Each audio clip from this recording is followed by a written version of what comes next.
কে ব্রহ্মার পিতা, কে বিষ্ণুর মাতা, ব্যক্ত করুন এই সত্যি, কে শিবের ঠাকুর দাদা।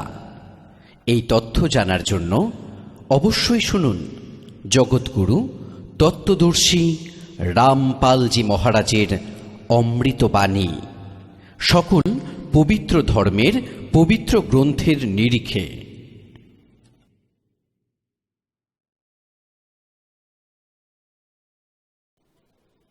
হে পুণ্যাত্মাগণ, এখন আমরা সৃষ্টি রচনার সম্বন্ধে শুনব। যতক্ষণ আপনারা সৃষ্টি রচনার বিষয়টিকে না জানবেন, ততক্ষণ আপনারা এই আধ্যাত্মিক জ্ঞানকে, তত্ত্ববিজ্ঞানকে না বুঝতে পারবেন, না কোনো সৎ গ্রন্থকে বুঝতে পারবেন। এই যে সৃষ্টি রচনা, এটি একটি মাস্টার কি। সকল শাস্ত্র গ্রন্থ বোঝার, ওর রত্নভাণ্ডার দেখার এটি মাস্টার কি, অর্থাৎ মুখ্য চাবিকাঠি। এই জন্য আপনাদের বারবার সৃষ্টি রচনার জ্ঞান অত্যাধিক শোনানো হয়। এবার সৃষ্টি রচনায় আপনারা পরমেশ্বর কবির দেবজি দ্বারা রচিত নিজ সৃষ্টি জ্ঞান, ওনারই দ্বারা ব্যক্ত হওয়া এই দাসের মুখরবিন্দ থেকে শুনুন, যা আপনাদের এতদিন ভার্বালি শুনিয়েছি, মৌখিক শুনিয়েছি।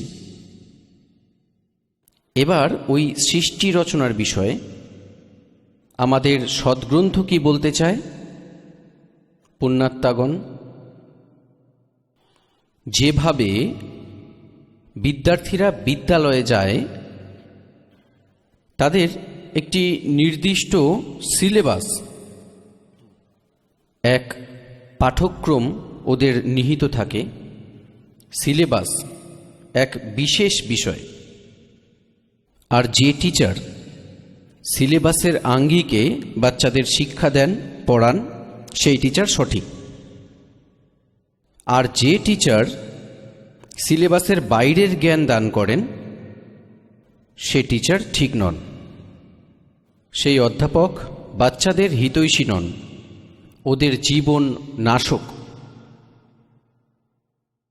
পুণ্যাত্মাগণ, যে সৎগ্রন্থের বিপরীত জ্ঞান, শাস্ত্র বিরুদ্ধ জ্ঞান যে সন্ত বলছেন, আর শাস্ত্রবিধি ত্যাগ করে মন মতো আচরণ করছে এবং করাচ্ছেন,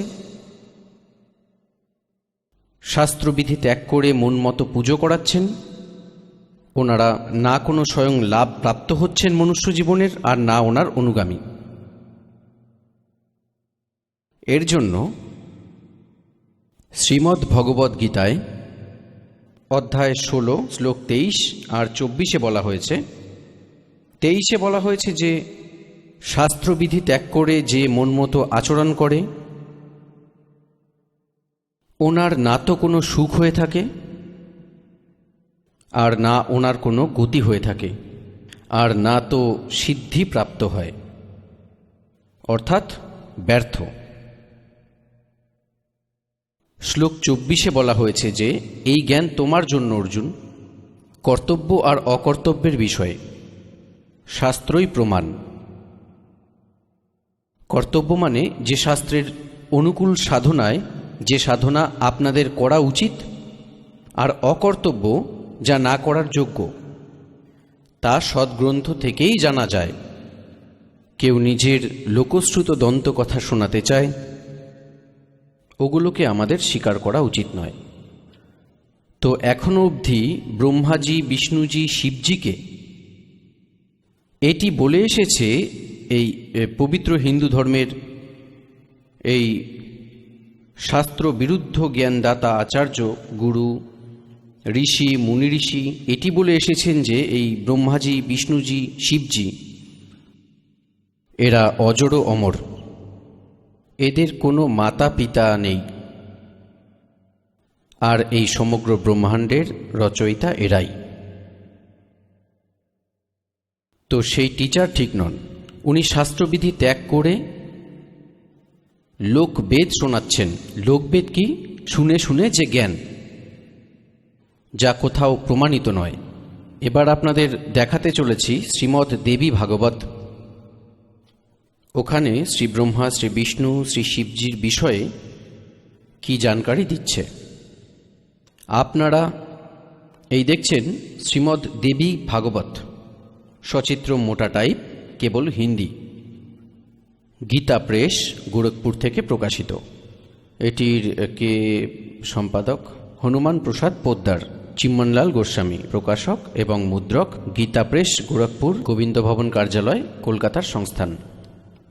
তৃতীয় স্কন্দের 123 পৃষ্ঠায়, তৃতীয় স্কন্দ, সবটাই হিন্দিতে লেখা, আপনাদের বাংলায় পড়ে বলছি।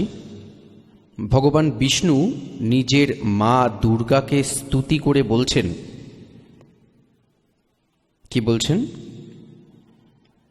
তুমি শুদ্ধ স্বরূপা, এই সারা সংসার তোমার দ্বারাই উদ্ভাসিত হচ্ছে। আমি ব্রহ্মা আর শঙ্কর, বিষ্ণুজি বলছেন, আমরা সবাই তোমারই কৃপায় বিদ্যমান। আমাদের আবির্ভাব, আমরা মানে জন্ম, তিরোভাব মানে মৃত্যু, আমাদের আবির্ভাব আর তিরোভাব হয় কেবল তুমি নিত্য জগৎ জননী, প্রকৃতি আর সনাতনী দেবী। এই প্রকৃতি শব্দ মনে রাখবেন। দুর্গা দেবীকে প্রকৃতিও বলা হয়। গীতাতে বলা হয়েছে 14 অধ্যায়ের 3, 4, 5 নম্বর শ্লোকে, প্রকৃতি দুর্গাজিকে বলা হয়। এতে স্পষ্ট হয় যে ব্রহ্মা, বিষ্ণু ও মহেশ্বরের জন্ম ও মৃত্যু হয়। ভগবান শঙ্কর বলেন, দেবী, যদি মহাভাগ বিষ্ণু তোমা থেকেই প্রকট হয়, তো ওনার পর উৎপন্ন ব্রহ্মাজিও তোমারই বালক। তাহলে আমি তমগুণের লীলাকারী শঙ্কর কি তোমার সন্তান নই? অর্থাৎ আমাকেও উৎপন্নকারী তুমি শিবে। সম্পূর্ণ সংহারের সৃষ্টি করতে তুমি বড়ই চতুর। এই সংসারের সৃষ্টি, স্থিতি আর সংহারে তোমার গুণ সদা সমর্থ। এই 3 গুণ দ্বারা উৎপন্ন আমরা, রজগুণ ব্রহ্মা, সত্যগুণে বিষ্ণু এবং তমগুণে শঙ্কর। এই 3 গুণে উৎপন্ন আমরা, ব্রহ্মা, বিষ্ণু এবং শঙ্কর, নিয়ম অনুসার বিভিন্ন কার্যে তৎপর থাকি। পুণ্যাত্মাগণ, এই পবিত্র দেবী পুরাণে এই কিছু পংক্তিতে স্পষ্ট করে দিল কি ব্রহ্মা, শ্রী বিষ্ণু, মহেশ এরা নাশবান, এদের জন্ম এবং মৃত্যু হয়। দুর্গা এদের মাতা, আর রজগুণ ব্রহ্মাজি, সত্যগুণ বিষ্ণু আর তমগুণ শিবজি। আর চতুর্থ এই কনসেপ্ট ক্লিয়ার হয়ে গেল, এরা কেবল নিয়মিত কার্যই করতে পারে, যার যেটা নিমিত্ত, যার ভাগ্যে যা কিছু লেখা আছে ওগুলোকে এরা পরিবর্তন করতে পারে না। ওনারা এমনটাই করতে পারেন, যেমন কার্য তেমনই ফল ওনাদের দেওয়া হয়, এমনই ওনাদের নিয়ম। আর এটি আমাদের সদ্গ্রন্থেও লেখা আছে। এবার আপনাদেরকে ডিটেলসে দেখাই। এই শ্রীমদ্ দেবী ভাগবতকে পুনরায় দেখাই, পুরো ডিটেলস। এই দেখুন, এটি ওই শ্রীমদ্ দেবী ভাগবত, গীতা প্রেস, গোরখপুর থেকে প্রকাশিত। এটি হলো শ্রীমদ্ দেবী ভাগবত, তৃতীয় স্কন্দ। এভাবে শুরু হচ্ছে। পৃষ্ঠা 113, পৃষ্ঠা 113। জনমেজয় জিজ্ঞাসা করলেন, ভগবান, আপনি অম্বায়জ্ঞ অর্থাৎ পরম পবিত্র নবরাত্রি ব্রত করে তার দ্বারা দেবীর আরাধনার আজ্ঞা দিয়েছেন। তাহলে কে সেই দেবী, কিভাবে আর কবে প্রকট হলেন? ওনার আবির্ভাবের উদ্দেশ্য কি, তথা উনি কোন গুণে ভূষিতা? অম্বা যজ্ঞ কি ধরনের হয়? এরপর ব্রাহ্মণ এর সাথেই বিস্তারিত ব্রহ্মাণ্ডের উৎপত্তিও বলুন। ভূদেব ব্রহ্মাণ্ডের বিষয়ে যা কিছু বলা হয়েছে এবং তারা যে যেমনই হোক, এই সব কথাই আপনি জানেন। ব্যাসজিকে জিজ্ঞেস করছেন জনমেজয়, আমি শুনেছি যে ব্রহ্মা, বিষ্ণু আর রুদ্র এই 3 সগুণ দেবতা আছেন। ক্রমাগত সৃষ্টি, পালন আর সংহার কার্যের উত্তর দায়িত্ব এনাদের ওপর থাকে। পরাশর নন্দন ব্যাসজি, এবার আমি ওনাদের সম্বন্ধে বিস্তারিত শুনতে চাই, আপনি কৃপা করে বলুন। ব্যাসদেব বললেন, হে রাজন, তোমার বুদ্ধি খুবই প্রশংসনীয়। এখনই তুমি যে প্রশ্ন করলে যে ব্রহ্মাজির উৎপত্তি, অর্থাৎ ব্রহ্মা বিষ্ণু মহেশ্বর, ব্রহ্মাজি মানে ব্রহ্মা বিষ্ণু মহেশের উৎপত্তি কিভাবে হলো, এটা খুবই কঠিন বিষয়। এতে অনেক প্রশ্ন উত্থাপিত হয়, যে প্রশ্ন পূর্ববর্তী সময়ে আমি নারদজিকে করি। ব্যাসজি বললেন, আমি নারদজিকে জিজ্ঞাসা করি এই প্রশ্ন। আমি বলি, হে মুনি, আপনি বুদ্ধিমান, আমাকে কৃপা করে বলুন যে এই সুবিস্তৃত ব্রহ্মাণ্ডের প্রধান কর্তা কে? মুনিবর, এই ব্রহ্মাণ্ড কোথা থেকে উৎপন্ন হল? হে দ্বিজবর, পাশাপাশি এটাও বলুন যে এই ব্রহ্মাণ্ড বিনাশশীল নাকি অবিনশ্বর, এর সৃষ্টিকারী। এটা 114 নম্বর পৃষ্ঠায় 3য় স্কন্ধ। কোনো এক অথবা একাধিক এর রচয়িতা, কর্তা ছাড়া কোনো কার্য অসম্ভব। এই প্রশ্ন আমার মনে সবসময় আসে। কিছু মানুষ ভগবান শঙ্করকে পরম পিতা মেনে জগতের রচয়িতা হিসাবে বলেন। তারা বলেন, দেবাদিদেব শঙ্কর অবিনাশী পুরুষ, তার কখনো জন্ম বা মৃত্যু হয় না, তিনি আত্মায় অবস্থান করেন, দেবতারাও তারই শাসনাধীন। অন্য কিছু মানুষ ভগবান বিষ্ণুর প্রশংসা করে বলেন, তিনি শক্তিশালী পুরুষ, অব্যক্ত, অখিল, সকল ঐশ্বর্য সম্পন্ন পরম ব্রহ্ম, পরমাত্মা। অন্য কেউ কেউ ব্রহ্মাজিকে সৃষ্টির প্রধান কারণ বলেন। কত আচার্য আবার ভবানীকে সম্পূর্ণ মনোবাঞ্ছা পূর্ণকারী বলেন, তিনি আদিমায়া মহাশক্তি এবং পরম পুরুষের সাথে থেকে কার্য সম্পাদনকারী প্রকৃতি। ব্রহ্মের সাথে তার অভেদ সম্বন্ধ। ব্রহ্ম অর্থাৎ কাল, খড়পুরুষ, আর অভেদ সম্বন্ধ অর্থাৎ পতিপত্নীর সম্বন্ধ। তিনি সৃষ্টি, স্থিতি আর সংহার কার্যে সংলগ্ন থাকেন। সম্পূর্ণ প্রাণী ও দেবতাগণেরও তিনি জননী, তার কখনো জন্ম মৃত্যু হয় না। বৈষ্ণবী, শাম্ভবী, ব্রাহ্মী, বাসবী, বরুণী, বরাহী, নরসিংহী তথা অদ্ভুত মহালক্ষ্মী নামে তিনি বিদ্যমান। 115 পৃষ্ঠায়। কত শ্রেষ্ঠ মুনিরা বলেছেন যে নিরঞ্জন, নিরাকার, নির্লিপ্ত, নির্গুণ, অরূপ এবং ব্যাপক ব্রহ্ম, তার থেকেই জগতের সৃষ্টি। বেদ উপনিষদের কোনো কোনো স্থানে তাকেই ব্রহ্ম তেজময় বলা হয়েছে। তিনি প্রধান পুরুষ, হাজার মস্তক, চোখ, কান, হাত, মুখ আর চরণ সম্পন্ন তিনি।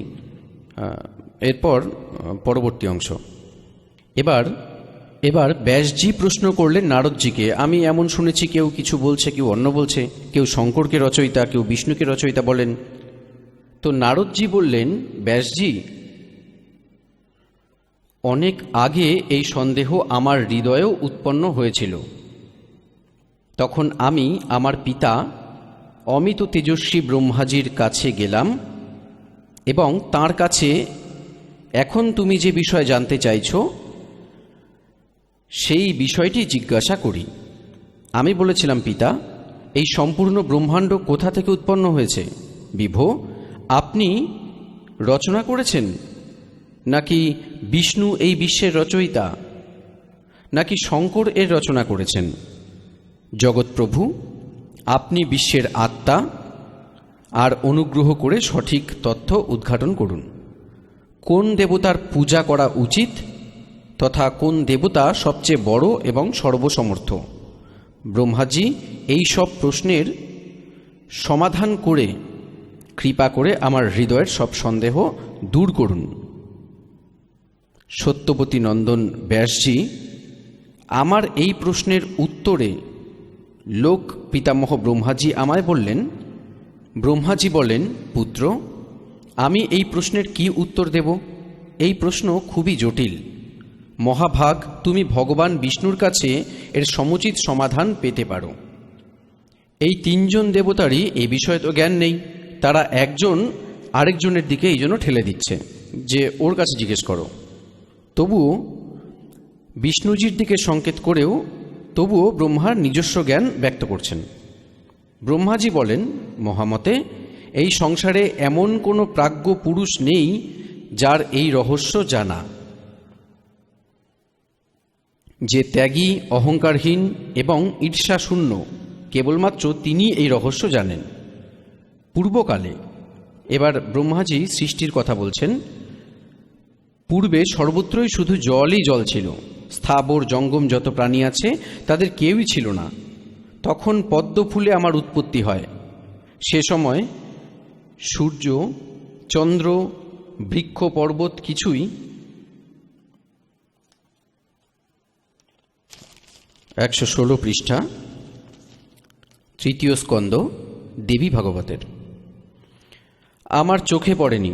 আমি পদ্ম ফুলেই বসে চিন্তা করতে থাকি, এই অগাধ জলে আমি কি করে উৎপন্ন হলাম?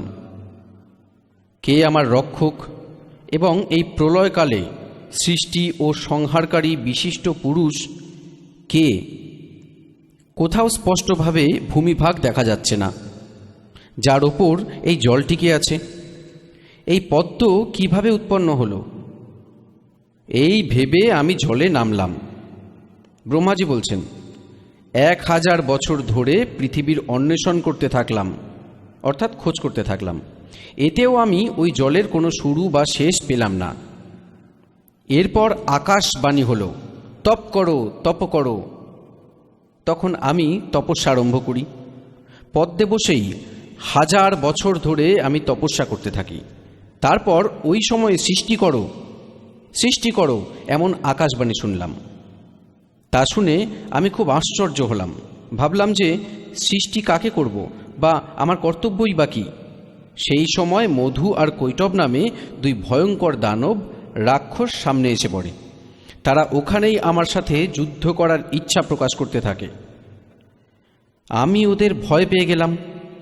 তখন সেই পদ্মের ডাঁটি ধরে জলে নামি। সেখানে আমি এক পরম অদ্ভুত পুরুষের দর্শন পেলাম। ওনার শ্রী বিগ্রহ অর্থাৎ শরীর মেঘের মতো শ্যামবর্ণ, অর্থাৎ কালো মেঘের মতো। তিনি পীতাম্বর পরেছিলেন, মানে হলুদ বসন। 4 বাহু ছিল, শেষ নাগের শয্যায় শায়িত ছিল। সেই জগৎপ্রভুর গলা বনমালায় সুশোভিত ছিল। শঙ্খচক্র, গদা, পদ্ম এই 4 অস্ত্রে অনুপম শোভা পাচ্ছিল। এমন শেষ নাগ শায়িত ভগবান বিষ্ণুর দর্শন পেলাম। তিনি যোগ নিদ্রার বশীভূত হয়ে গভীর নিদ্রায় শুয়েছিলেন।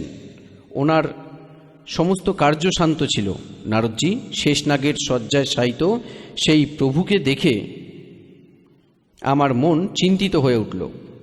তখন ভগবতী যোগনিদ্রার কথা মনে এলো।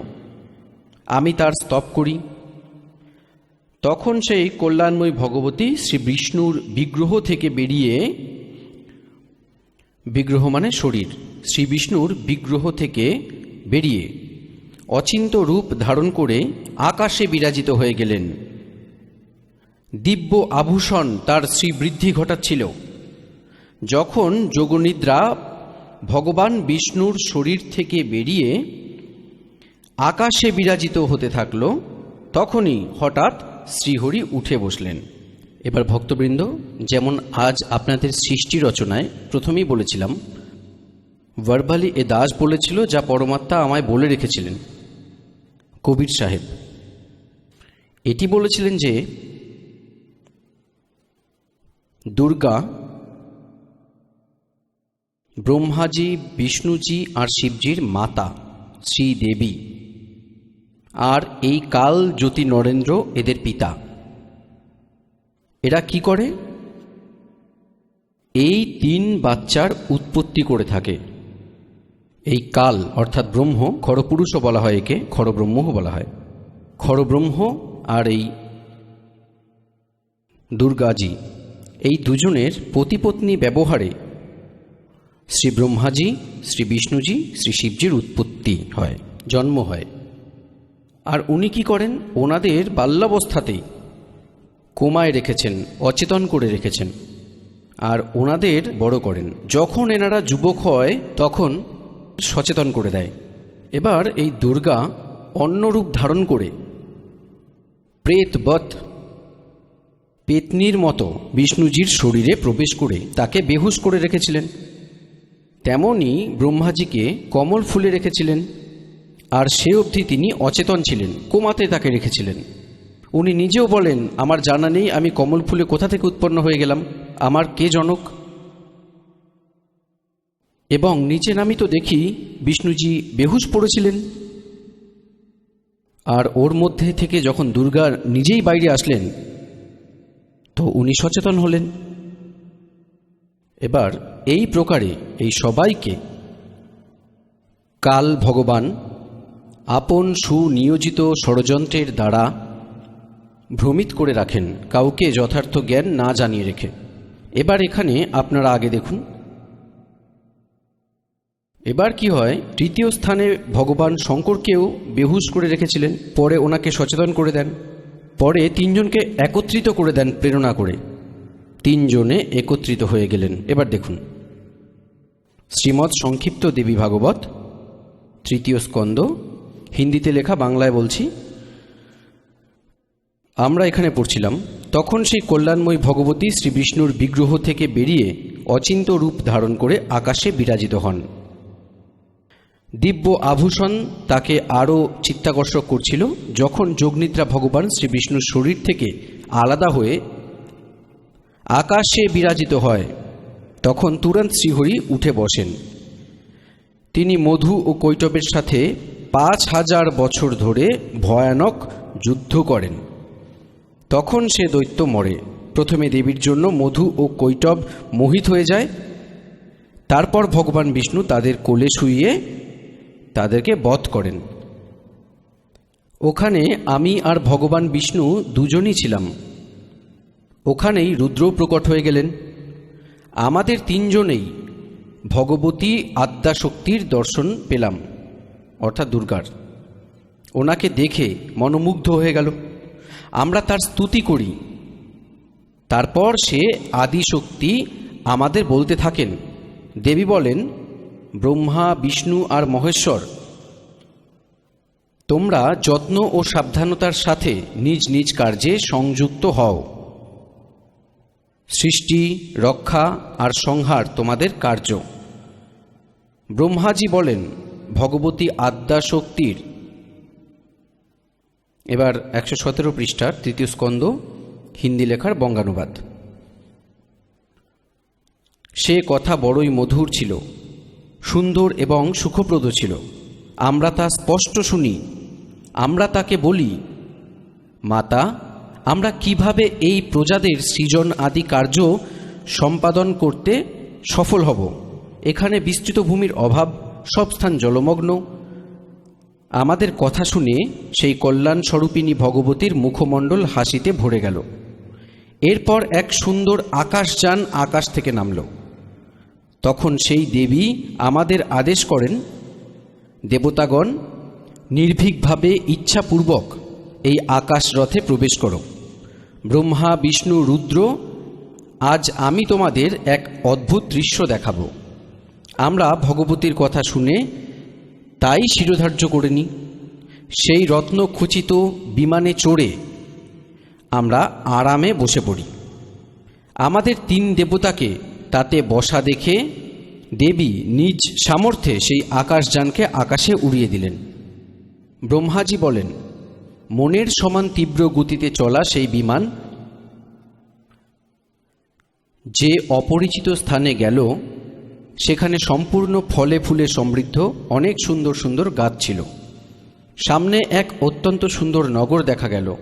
অদ্ভুত 4 দেওয়াল সে নগরের দৃশ্য বর্ধন করছিল। তাতে অনেক উঁচু উঁচু মহল ছিল। সঠিক স্থানে যজ্ঞশালা তৈরি ছিল। কিছুক্ষণ পরে ওখানে আরেক সুন্দর রাজ্যে গিয়ে পৌঁছলাম। সেখানে আমরা দেখলাম অনুপম সুন্দর বন, পারিজাত বৃক্ষের ঘন ছায়ায় সুন্দর শান্ত গাভী বসেছিল, পাশেই ঐরাবাত হাতি বিরাজমান ছিল। শত শত অপ্সরা, যক্ষ, গন্ধর্ব আর বিদ্যাধর সেই পারিজাত উপবনে ভ্রমণ ও সঙ্গীত করছিলেন। দেখলাম সেখানে মহাভাগ ইন্দ্রও ছিলেন, তার সঙ্গী তার প্রাণপ্রিয়া শচীদেবীও ছিলেন। সে স্বর্গীয় দৃশ্য দেখে আমরা 118 পৃষ্ঠা আশ্চর্য ও চকিত হয়ে উঠলাম। এরপর এরই মধ্যে আমাদের বিমান সজোরে চলতে লাগলো এবং তা দিব্যধাম ব্রহ্মলোকে গিয়ে পৌঁছল। সকল দেবতা সেই ধামের সামনে মস্তক নত করেছিলেন। সেখানে আরেক ব্রহ্মা বিরাজমান ছিলেন। তাকে দেখে ভগবান শঙ্কর আর বিষ্ণুর বড়ই আশ্চর্য লাগল। সভা চলছিল। ভগবান শঙ্কর আর বিষ্ণু আমার কাছে জিজ্ঞাসা করলেন, চতুরানন, এই অবিনাশী ব্রহ্মা কে? আমি উত্তর দিলাম, আমি কিছু জানি না। সৃষ্টির অধিষ্ঠাতা কে, ভগবান কে, আমি কে, ইনি কে, আর আমাদের উদ্দেশ্য কি, এই দুশ্চিন্তাই আমার মনে ঘুরপাক খাচ্ছে। এরই মধ্যে মনের গতির মতো তীব্রতায় সেই বিমান তুরন্ত সেখান থেকে ছুটল আর কৈলাসের সুরম্য শিখরে পৌঁছল। এরপর সেখানে বিমান পৌঁছাতেই এক ভব্য ভবন থেকে ত্রিনেত্রধারী ভগবান শঙ্কর বেরিয়ে এলেন। তিনি নন্দী ষাঁড়ের ওপর বসেছিলেন। তার 5 মুখ ছিল, 10টি হাত ছিল, মস্তকে চন্দ্রমা সুশোভিত ছিল। কিছুক্ষণ পরেই ওই বিমান সেই শিখর থেকে বায়ুর সমান তীব্র গতিতে উড়ে বৈকুণ্ঠ লোকে পৌঁছালো। সেখানে ভগবতী লক্ষ্মীর বিলাস ভবন ছিল। পুত্র নারদ, সেখানে আমি যে সম্পদ দেখি তার বর্ণনা করা আমার পক্ষে অসম্ভব। সেই উত্তম পুরীটি দেখে বিষ্ণুর মন আশ্চর্য সাগরে আছড়ে পড়তে লাগল। এক ব্রহ্মা তো বিমানে বসা, এক বিষ্ণু বসা আছে, আর এক শিবও বসে আছে। প্রত্যেককে আবার দেখে তো সেখানে কমললোচন শ্রীহরি বিরাজমান ছিলেন। সুন্দর রঙিন ফুলের ন্যায় ওনার বর্ণ ছিল। হলুদ বসন পরেছিলেন, 4টি হাত ছিল, তিনি পক্ষীরাজ গরুরে বিরাজমান ছিলেন। দিব্য আভূষণে তার অনুপম শোভা ছিল। প্রাণপ্রিয় লক্ষ্মী দেবী চামর দোলাচ্ছিলেন। সেই সনাতন শ্রীহরির সাক্ষাৎ পেয়ে আমরা সকলে আশ্চর্য হয়ে গেলাম। একে অপরের দিকে চেয়ে আমরা বিমানেই বসে রইলাম। এরই মধ্যে হাওয়ার সাথে আলাপ করতে করতে সেই বিমান উড়ে চলল। সামনে অমৃতের মতো মিষ্টি জলের সমুদ্র ছিল। তার জল বড়ই মধুর ছিল। ভক্তবৃন্দ, পরমেশ্বর কবির দেব নিজ কর্তৃক রচিত সৃষ্টি রচনার যে জ্ঞান দিলেন তাতে যথেষ্ট বিস্তারিত বলেছেন। এবার শ্রী ব্রহ্মাজি, বিষ্ণুজি, শিবজি বিমানে বসে আছেন। দুর্গাদেবী আকাশে উড়িয়ে দিলেন বিমানটি। তারা যেখানে পৌঁছান সেখানে ব্রহ্মাজি বিরাজমান ছিলেন। আর এক ব্রহ্মাজি বিমানে বসে আছেন, আর এক সামনে বসে আছেন ওখানে ওই ব্রহ্মলোকে। আর পরে ওখানে দেখি যে ব্রহ্মাজিকে বিষ্ণুজি আর শিবজি বলেন কি এই দ্বিতীয় ব্রহ্মাকে? ব্রহ্মাজি বিমানে ব্রহ্মাজি বলেন, আমি জানি না ইনি কে, আমি কে, কোত্থেকে উৎপন্ন হলাম, আমার কি উদ্দেশ্য। তো ইনি কে? এই কাল, যেমন আপনাদের সৃষ্টি রচনার প্রারম্ভে বলেছিলাম, ইনি এক ব্রহ্মাণ্ডের টপ মোস্ট প্লেসে শিখর শূন্যয় অর্থাৎ শিখরে 3 স্থান বানিয়ে রেখেছেন। আপনাদের একটি চিত্র দেখাই ব্রহ্মাণ্ডের, এতে সহজেই বুঝবেন। দেখুন, এক ব্রহ্মাণ্ডের লঘুচিত্র এই দেখুন, এই এক উপবৃত্তাকার শেপ, এই ডিমের মতো ডিম্বাকার দেখতে একটা লিপিক্যালস শেপ আকার। এবার দেখুন, নিচে থেকে শুরু করি। সবচেয়ে নিচে পাতাল লোক, তলাতল, রসাতল, সুতল, অতল, মহাতল, আর এই বিতল। আর এই হলো পৃথিবীলোক। এটা শিবলোক, শিবপুরীও বলে, ব্রহ্মালোক, ব্রহ্মপুরী, বিষ্ণুজির লোক, বিষ্ণুপুরী। এবার এই যে স্থান, আর এই হলো কমন স্বর্গ ও নরক। আর এই হলো ধর্মরাজের লোক, অর্থাৎ ন্যায়াধীশ বানিয়ে রেখেছে যেখানে খরপুরুষ, এখানে সবার পাপ পুণ্যের হিসেব হয়। আর এই যে স্থান, এটা সমগ্র ব্রহ্মলোক। এই সমগ্র স্থানটিকে ব্রহ্মলোক বলা হয়।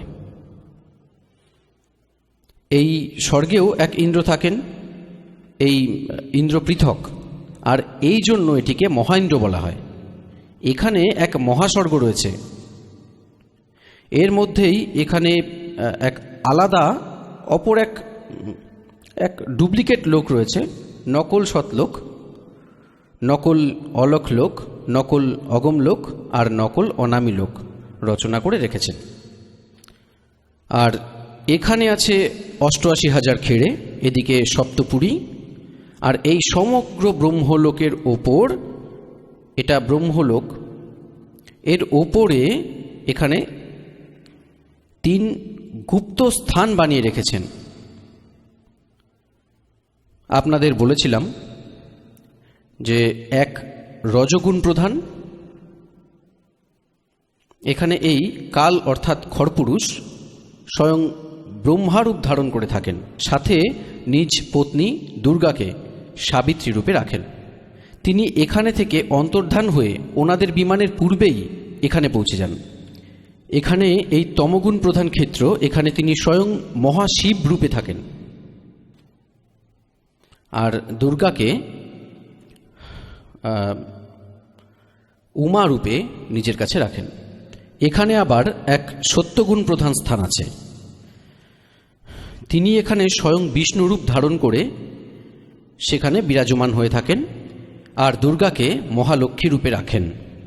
এবার যখন ওনাদের বিমান এখানে পৌঁছায়, এই রাস্তায় প্রথমে তারা দেখেন এখানে ইন্দ্রলোক দেখেন, প্রথমে এই বড় বড় বৃক্ষ এবং অন্য লোক দেখেন, পরে ওখান থেকে এখানে প্রবেশ করেন। এর আগে যেতে পারেন না, তাই তাদের বিমান এই মহাইন্দ্রকে দেখে পুনরায় ওখান থেকে আসে, আর তারপর এই রাস্তা দিয়ে ওপরে যায়। সেখানে গিয়ে তারা কি দেখেন? ওপরে গিয়ে তারা সবার প্রথমে দেখেন ব্রহ্মার রূপ, যেখানে কাল অর্থাৎ খরপুরুষ বসেছিলেন ব্রহ্মার রূপে। তারপর তাদের বিমান এখানে চলে আসে, তারা এখানে এই শঙ্করজিকে দেখেন, এটিও কাল ছিল স্বয়ং খরপুরুষ নিজ পৃথক রূপ ধারণ করে। আর তারপর তারা এই বিষ্ণু লোকে আসেন, সেখানে আর এক বিষ্ণু ছিলেন, আর মহালক্ষ্মী দেবী বসেছিলেন। এখানে দুর্গা এই বিষ্ণুরূপ কাল অর্থাৎ খরপুরুষের ওপর চামর দোলাচ্ছিলেন। এখানে থেকে এবার তাদের বিমান এখানে এলো, এখানে এই মিষ্টি জলের সাগরে। এখানে পৃথকভাবে একটি দুর্গা লোক রয়েছে। এবার পরবর্তী অংশ পাঠ করি। এই পর্যন্ত আমরা পাঠ করে এসেছি শ্রী দেবী পুরাণ, হিন্দি বাংলায় অনুবাদ করে। এবার আমরা এখানে আসবো এই মিষ্টি জলে, এই মিষ্টি জলের সমুদ্রে পৌঁছে গেছি। পুণ্যাত্মাগণ, আজ আমাদের সদ্গ্রন্থ যা প্রমাণ করছে, সে জ্ঞান পরমেশ্বর কবিরজি ৬০০ বছর পূর্বে তার সচ্চিদানন্দ গণব্রহ্ম বাণীতে, কবির বাণীতে লিপিবদ্ধ করে রেখেছেন, আজ থেকে ৬০০ বছর পূর্বে। আর আজ এই সদ্গ্রন্থে প্রমাণ সত্য হচ্ছে। তো এ থেকে বোঝা গেল পূর্ণ পরমাত্মা কবিরজি যে পূর্বেই এ জ্ঞান আমাদের দিয়ে রেখেছেন, আর আমাদের সদ্গ্রন্থেও বিদ্যমান তা। এবার আমরা কত অবধি পড়ে এলাম? এই ৩ জন বিমানে বসে আছেন, ব্রহ্মাজি, বিষ্ণুজি, শিবজি, আর দুর্গা আপন শক্তি দ্বারা বিমানকে আকাশে উড়িয়ে দেন। প্রথমে তারা পৌঁছান ব্রহ্মাজির লোকে। ওরা কালের সেই স্থানে পৌঁছায় যেখানে উনি রজগুণ প্রধান। ওখানে ওই স্বয়ং খরপুরুষ অর্থাৎ কাল ব্রহ্ম স্বয়ংই ব্রহ্মারূপ ধারণ করে বিরাজমান ছিলেন। আগে গেলেন তো সেখানে শঙ্কর রূপে বিরাজমান ছিলেন। আগে গিয়ে সেখানে বিষ্ণু রূপে বিরাজমান দেখেন। পরে সেখান থেকে তাদের বিমান কোথায় গেল? এই সব এই জন্য করা যাতে এরা নিজেদের ভগবান না মনে করে ফেলে, তাদের ভ্রম নিবারণ করেন। এবার দেখুন, এটা দেবী ভাগবত চলছে, শ্রীমৎ দেবী ভাগবত, গীতা প্রেস, গোরখপুর থেকে প্রকাশিত। এটা সেই বই যেটা আপনাদের আগেই দেখিয়েছি, হিন্দি লেখা, বাংলায় অনুবাদ করে পর্যন্ত এলাম। এই 118 পৃষ্ঠা। এরপর আমাদের বিমান তীব্র গতিতে চলল আর সেই দিব্যধাম ব্রহ্মলোক গিয়ে উঠল। সেখানে আরও এক ব্রহ্মা বিরাজমান ছিলেন। একজন তো বিমানে বসেছিলেন ওখানে, আর একজন ওখানে বসেছিলেন। উনি ব্রহ্ম ছিলেন, খড়পুরুষ ছিলেন। তিনি স্বয়ং ওখানেদের চমকে দিতে ব্রহ্মারূপে বিরাজমান ছিলেন। তাকে দেখে ভগবান শঙ্কর আর বিষ্ণু বড় আশ্চর্য হলেন। সভা চলছিল।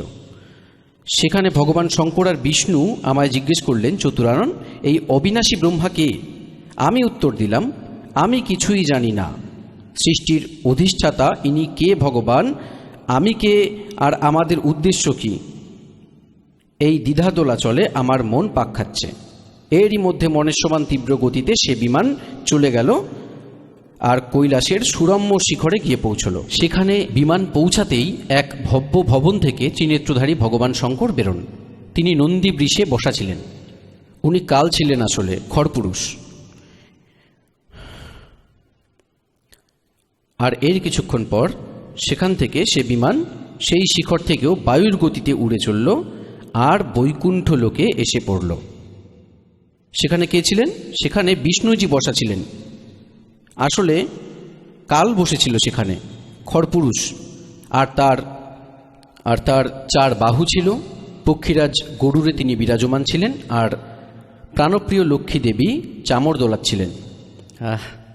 এবার আমরা এখানে নিচে দেখি, এরই মধ্যে হাওয়ার সাথে আলাপরত সে বিমান তুরন্ত উড়ে গেল।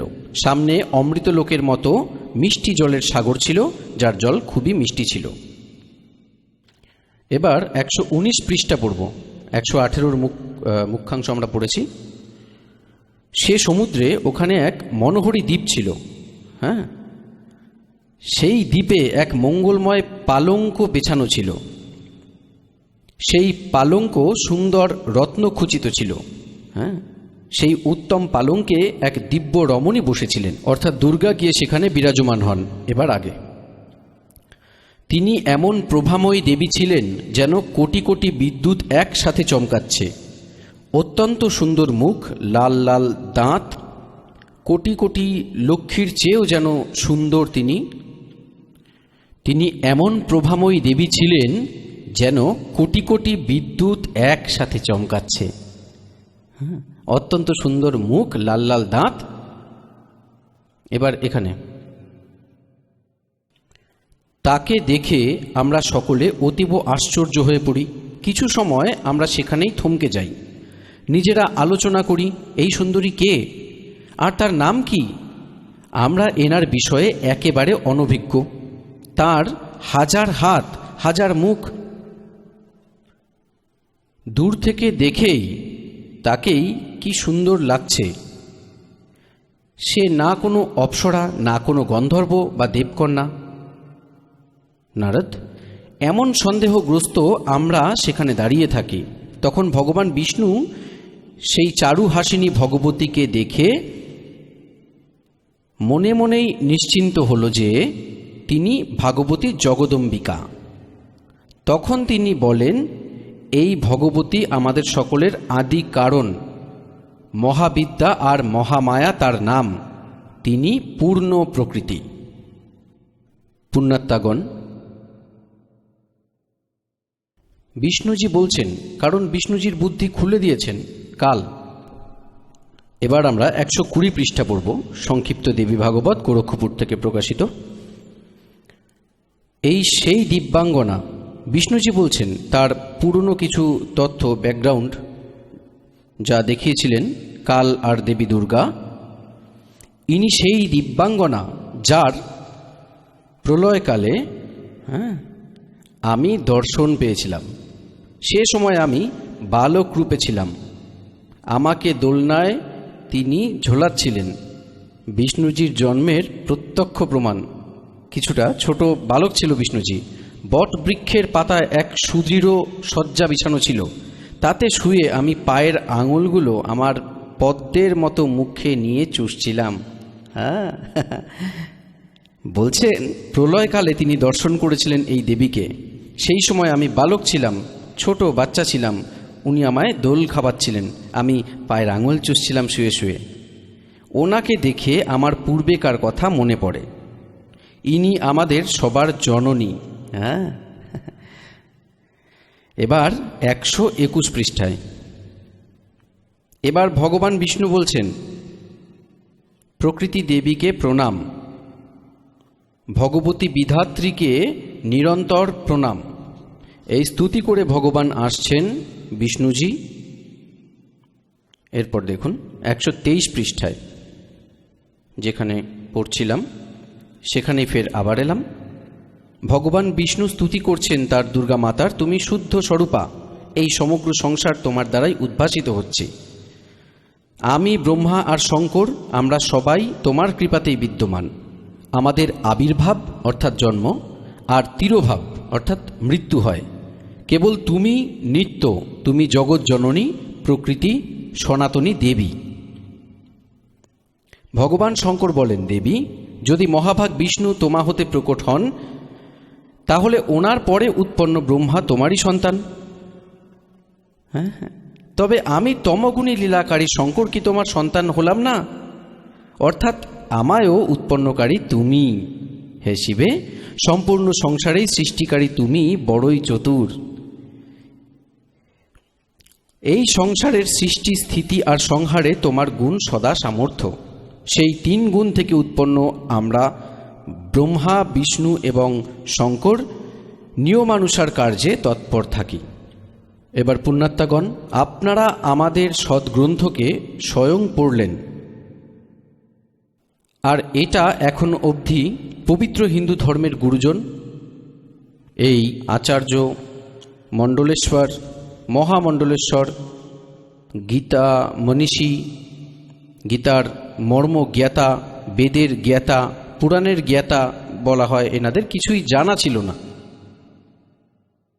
এনারা অজ্ঞানী, যারা আজ অবধি আমাদের ভগবান, যাদের আমরা সমর্থ মনে করতাম, অজর অমর শুনতাম এদের কাছে, এটা বলতে পারলো না কি এদের স্থিতি কি। আর তারাই বলছে মহাপুরুষ সম্পর্কে যে এনাদের এটি স্থিতি। এবার ভক্তবৃন্দ, যেমন আপনাদের সৃষ্টি রচনার প্রারম্ভে যে কথা শুনিয়েছিলাম, বলেছিলাম কি কাল ভগবান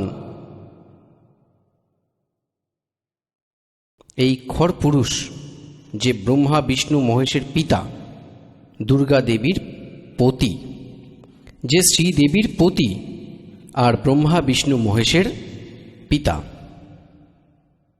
তিনি এটি বলেছেন দুর্গাকে কি আমার পরিচয় কাউকে বলা বারণ।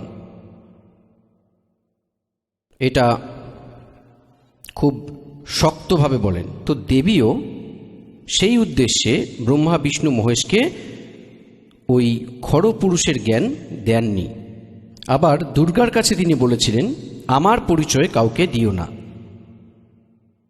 এই প্রকারে দুর্গা দেবী কোনো সেই ভেদ দেননি ব্রহ্মর, তবুও সত্যি লুকানো গেল না। এবার এতেই আপনাদের প্রমাণিত করছি দেবী ভাগবতে ব্রহ্মাজি বেদ পড়েন, দুর্গাকে বলেন যে বেদে এটা লেখা কেবল এক ব্রহ্ম, যার বরাবর দ্বিতীয় নেই। ব্রহ্ম মানে পরমাত্মাও হয়, ব্রহ্ম মানে ভগবান হয়, সেই এক ব্রহ্ম পূজার যোগ্য। তো সেই ব্রহ্ম কি আপনি কি? ব্রহ্মা প্রশ্ন করেন, তো সেই আপনি দুর্গাকে বলেন। এবার দুর্গা কি উত্তর দেন দেখবেন। আমরা শ্রীমৎ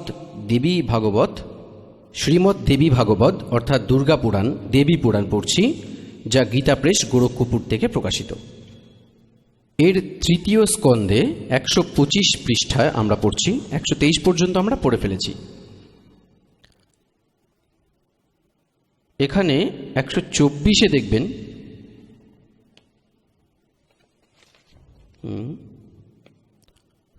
ব্রহ্মাজি বলেন, অদ্ভুত তেজস্বী শঙ্করের এই স্তুতির পর ভগবতী জগদম্বিকা, আচ্ছা এইখানটা দেখি,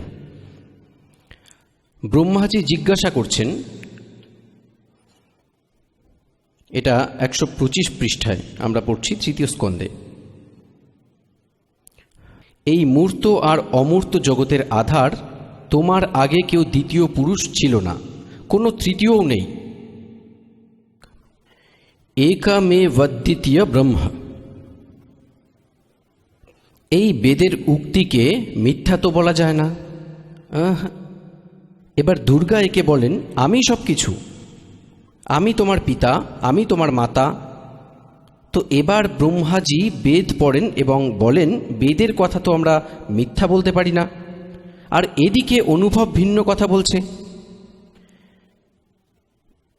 এইভাবে বেদ বাক্য এবং অনুভবের মধ্যে ভীষণ বিরোধ তৈরি হচ্ছে।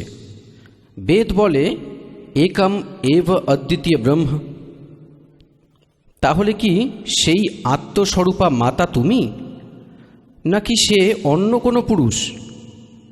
আমার এই সন্দেহ দূর করবার কৃপা করুন। কোনো মহান পুণ্যের ফলেই আমার তোমার চরণ সেবার সুযোগ এসেছে।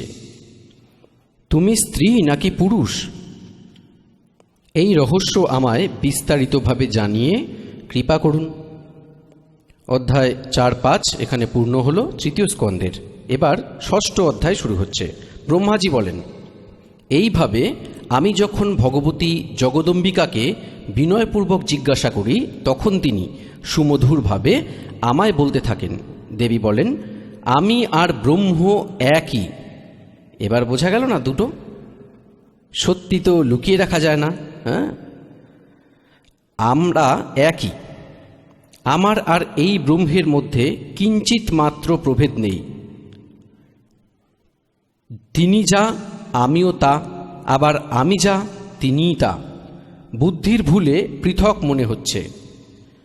আমাদের সূক্ষ্ম প্রভেদকে যে জানে, এর থেকে প্রমাণিত হলো ওনারা তো দুজনই।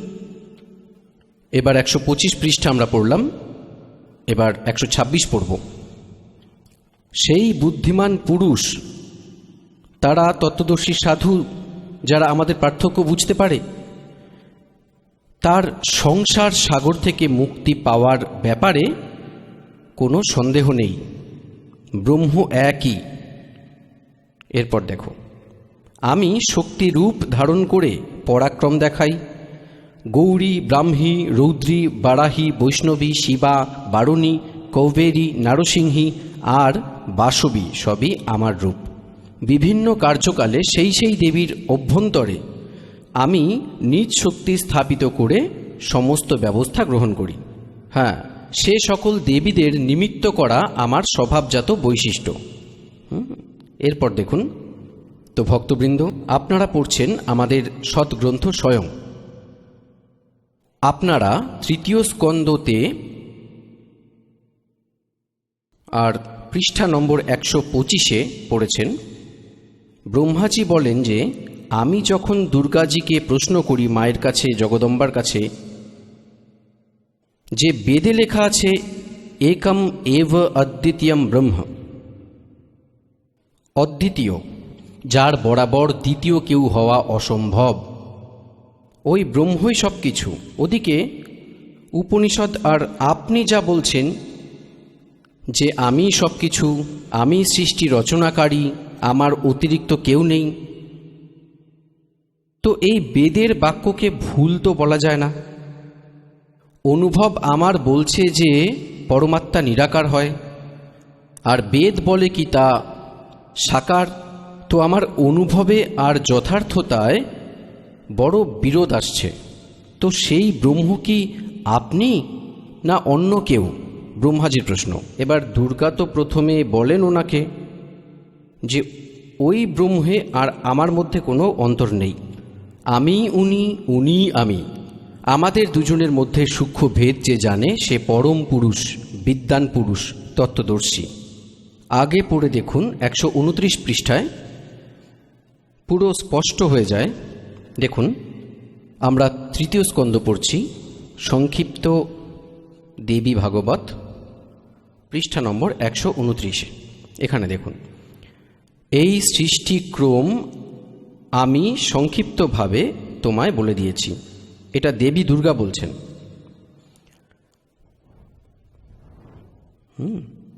এখানে দেবীর বক্তব্য চলছে। দেবী বলছেন, এটি দেব বলছেন। দেখুন, এটা 129 পৃষ্ঠায়, এই সৃষ্টিক্রম আমি সংক্ষিপ্তভাবে তোমায় বলেছি। মহানুভব দেবতাগণ ব্রহ্মা, বিষ্ণু আর শিবকে দুর্গা বলছেন। এবার আমার কার্য সিদ্ধ করতে এই বিমানে বসে তোমরা শীঘ্রই যাও। কোনো কঠিন কার্য উপস্থিত হলে যখন তোমরা আমায় স্মরণ করবে, তখনই আমি তোমাদের সামনে উপস্থিত হব। দেবতাগণ, আমার এবং সনাতন পরমাত্মার ধ্যান তোমাদের সর্বদা করতে থাকাই উচিত। হ্যাঁ, এবার এখানে তো দুজন চলে এলো। তখন তো বললেন আমি সব কিছু, আর এখন বলছে আমার আর এই সনাতন পরমাত্মা, অর্থাৎ ব্রহ্মকেই সনাতন পরমাত্মা বলছেন। আমাদের দুজনের, এখানেও দুজন, আমাদের দুজনের স্মরণ করতে থাকবে, তো তোমাদের কার্য সিদ্ধ করতে কোনো বিন্দুমাত্র সমস্যা হবে না। হ্যাঁ, ব্রহ্মাজি বলেন, এইভাবে বলে ভগবতী জগদম্বিকা আমাদের বিদায় করেন। তিনি শুদ্ধাচার শক্তি থেকে ভগবান বিষ্ণুর জন্য মহালক্ষ্মীকে, শঙ্করের জন্য মহাকালীকে আর আমার জন্য মহাসরস্বতীকে পত্নী হওয়ার আজ্ঞা দেন। এবার এখান থেকে আমরা এগিয়ে যাই, আর দ্বিতীয় জায়গায় আমাদের তিনজনের পুরুষ রূপে প্রতিষ্ঠা হয়। আপনাদের এই দাস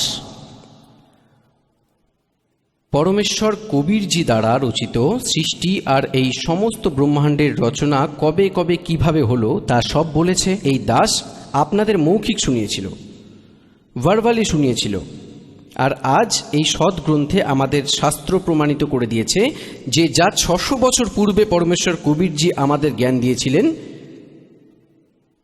তা আজ আমাদের সৎগ্রন্থে বিদ্যমান।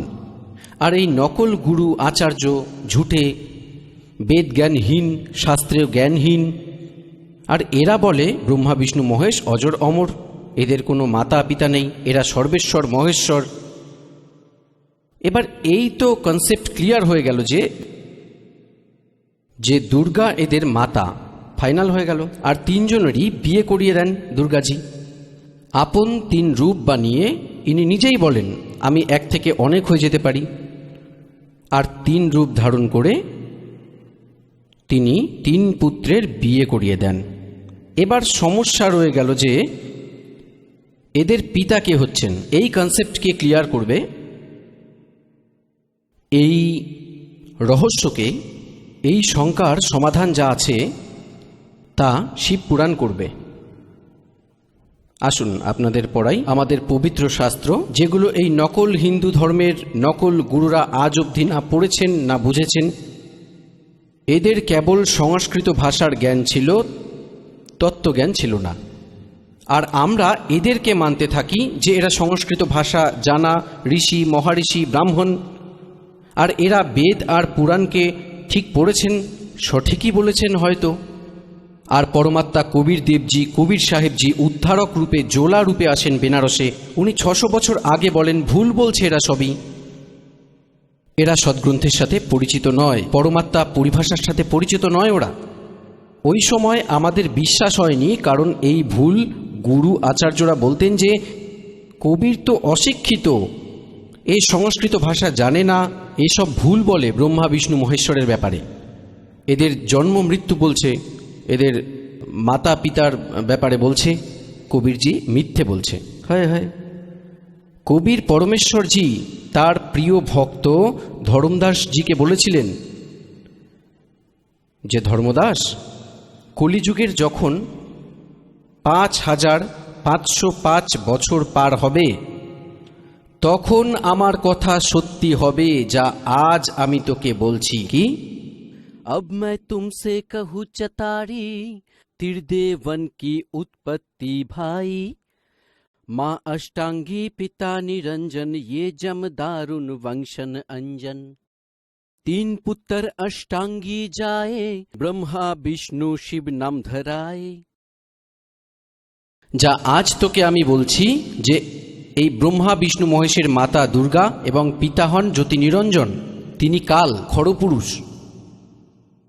এই আমার যে বচন আজ থেকে 5505 বছর বাদে যবে কলিযুগ শেষ হবে তবে এই সত্যি হবে।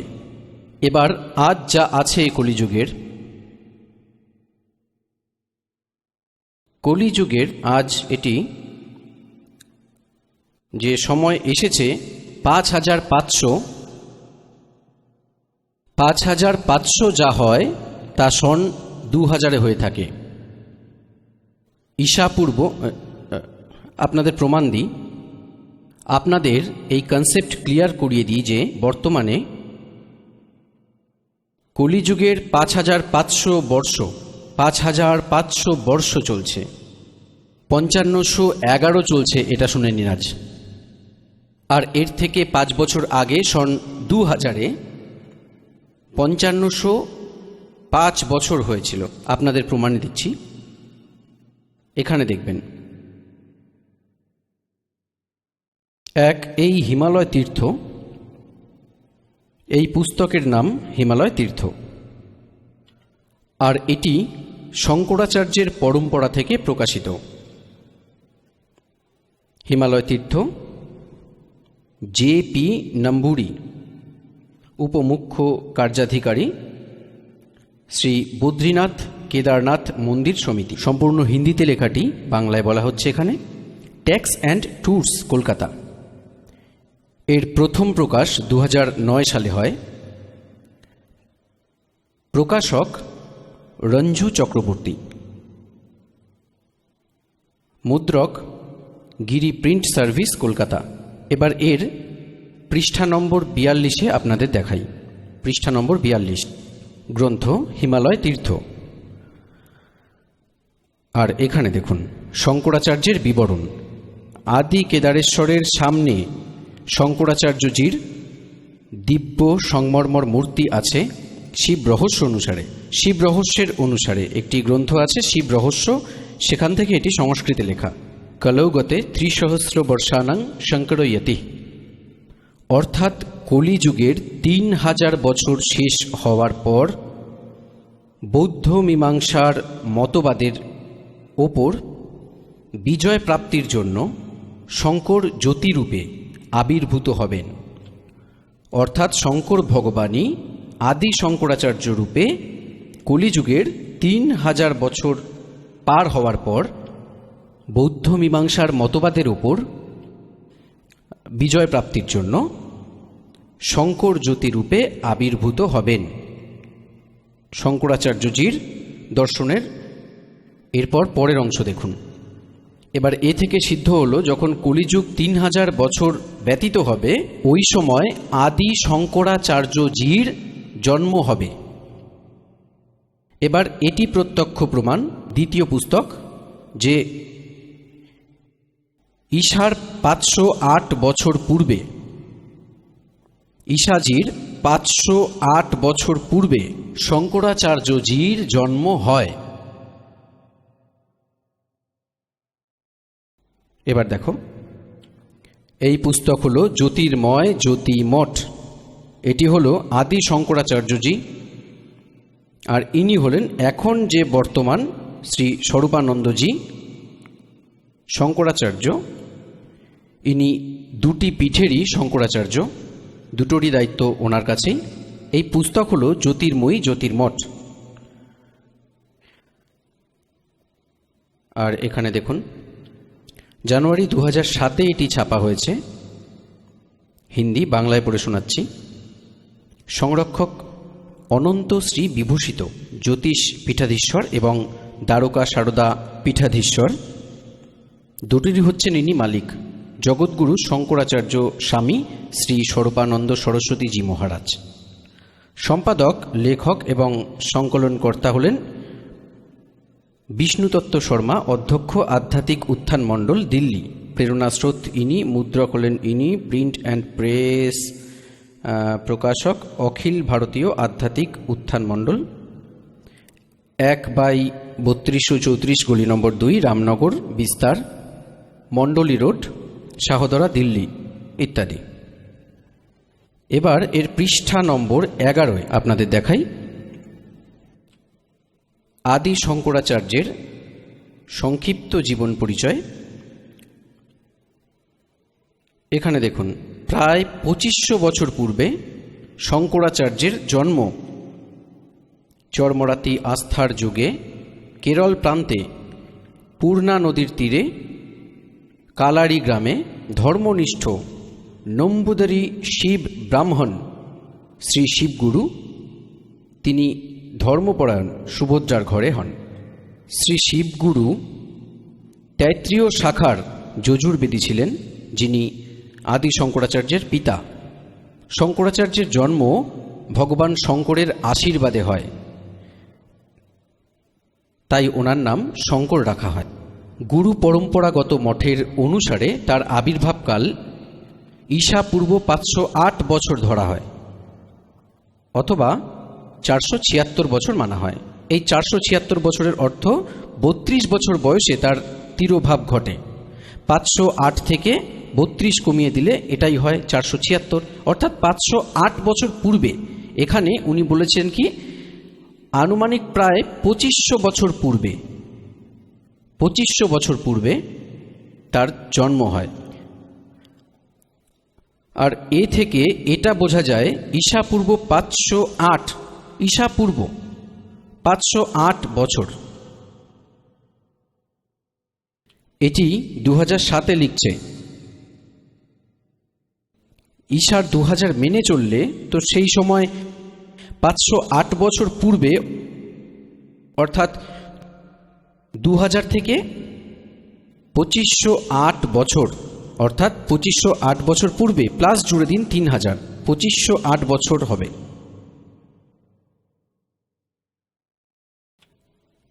আর 1994 থেকে এই দাসের নামদানের আদেশ মেলে। সন 2000-এ কৃপা হয়, পরমাত্মা দয়া করেন এই সদ্গ্রন্থকে দেখার। 2000-এর পরে এই সদ্গ্রন্থগুলি যা আমাদের সদ্গ্রন্থে আছে তা দেখে এই দাস এক পুস্তক রচনা করে, পরিভাষা প্রভুরই, পরে পরমেশ্বরের সার সন্দেশ, আর গভীর নজর গীতার, অর্থাৎ গীতার যথার্থ অনুবাদ। তো পরমাত্মা বলেছিলেন, যবে কলিযুগের 5505 বছর পার হবে, ওই সময় আমার এই আজকের বলা কথা সত্যি হবে ধর্মদাস। কি বলেছিলেন পরমাত্মা? কি ব্রহ্মা বিষ্ণু মহেশ নাশবান, এদের জন্ম মৃত্যু হয়। ব্রহ্মা বিষ্ণু মহেশজির পিতা জ্যোতি নিরঞ্জন খড়পুরুষ, ইনি কাল, আর মাতা এদের এই দেবী দুর্গা। কিন্তু সেই সময় কেউ মানেনি। 600 বছর পূর্বে সন 1398 থেকে সন 1518 পর্যন্ত পরমাত্মা 120 বছর ধরে এই জ্ঞানই দেন। কিন্তু এই নকল গুরুরা, ভুল আচার্যরা এই পরমাত্মার জ্ঞান আমাদের পর্যন্ত পৌঁছতে দেয়নি। পরমাত্মা কবিরজি বলেন, ये दुनिया आजब दीवानी मेरे कही एक ना मानी। এদিকে দিবানা হচ্ছে নকল গুরুদের ওপর, এদের দন্ত কথাকেই সত্যি মানছে, আর আমি যে সত্য বলছি তার ওপর বিশ্বাস করছে না। তো এর জন্য পরমাত্মা এই সময় সিলেক্ট করেছিলেন যে এক সময় কলিযুগ আসবে, সেই সময় সব জনতাদের শিক্ষিত করব। আর জনতা যখন শিক্ষিত হবে, শ্রদ্ধালু শিক্ষিত হবে, তখন সদ্গ্রন্থ স্বয়ং চোখে দেখবে আর গদগদ হয়ে যাবে। আমাদের পরমাত্মা চাই। আর আমরা এই সব সদ্গ্রন্থ, পবিত্র 4 বেদ, পবিত্র 18 পুরাণ, পবিত্র শ্রীমদ্ ভগবদ্ গীতাকে, এগুলোকে আমরা সত্যি মেনে এসেছি আর সত্য মানি। আর তাতে যা লেখা আছে আমাদের তা আজ স্বীকার করা উচিত। এই লোকবেদ শোনানো আচার্য গুরুদেব আমাদের পেছন থেকে হাঁটাতে হবে। এতেই আমাদের বুদ্ধিমত্তা। আর পরমেশ্বর কবিরজি বলেন, জান বুঝ সচি তজয় और करे झूठ तैने ताकि संगत है प्रभु सपन में भी ना दे। এত প্রমাণ দেখেও এই নকলদের থেকে সরে না, সত্যিকে গ্রহণ করে না, তো ওনার বিষয়ে বলেন জান বুঝ সচি তজয় और करे झूठ तैने ताकि संगत है प्रभु सपन में भी ना दे। এই নিকম্মা তো দূরে থাকাই ঠিক, যারা এত কিছু দেখেও মানছে না। এই আদি শঙ্করাচার্যজিরাও, এই শঙ্করাচার্যেরও ব্রহ্মা বিষ্ণু মহেশের স্থিতি জানা নেই, এদেরকে অজর অমর বলে। তো ভক্তবৃন্দ, পরমাত্মা কবিরজি বলেছিলেন, এক না ভুলনা দো না ভুলি ইয়ে ভুলে সব সংসারী। এবার আমরা আগে চলে যাই যে শ্রী ব্রহ্মা, শ্রী বিষ্ণু, শ্রী শিবজির পিতাজি ক্লিয়ার করতে হবে। আর ওনারই জীবনীতে এবার শিবপুরাণ দেখাই আপনাদের। এই দেখুন শিবপুরাণ, সংক্ষিপ্ত শিবপুরাণ, সচিত্র মোটা টাইপ, কেবল হিন্দি।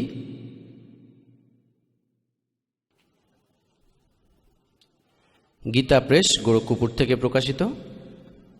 সংক্ষিপ্ত শিবপুরাণ, সচিত্র মোটা টাইপ, কেবল হিন্দি। সম্পাদক হনুমান প্রসাদ পোদ্দার।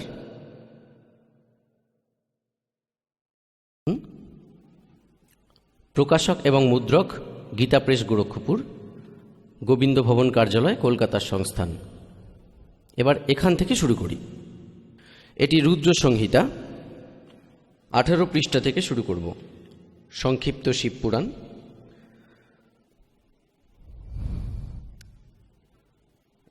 রুদ্র সংহিতার 5ম অধ্যায় এখানে শেষ হয়।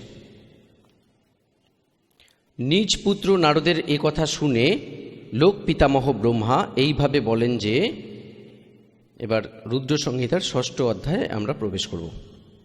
ব্রহ্মাজি বলেন, ব্রাহ্মণ দেব শিরোমণি, তুমি সব সময় সমগ্র জগতের ভালোর জন্য কাজ করো। তুমি সকলের হিতার্থে খুবই ভালো একটি প্রশ্ন করেছ। যে সময় সমগ্র চরাচর জগৎ নষ্ট হয়ে গিয়েছিল, সর্বত্র শুধু অন্ধকারময়তা ছিল, না সূর্য দেখা যেত না চাঁদ, অন্যান্য গ্রহ নক্ষত্রেও কোনো খোঁজ ছিল না, না দিন হতো না রাত, অগ্নি, পৃথ্বী, বায়ু আর জলেরও সত্তা ছিল না। সেই সময় তৎসৎ ব্রহ্ম, এই শ্রুতিতে যা সত্যি বলে শোনা যায়, একমাত্র তাহাই শেষ। এবার পৃষ্ঠা 100। সংক্ষিপ্ত শিবপুরাণ, রুদ্র সংহিতা আমরা পড়ছি।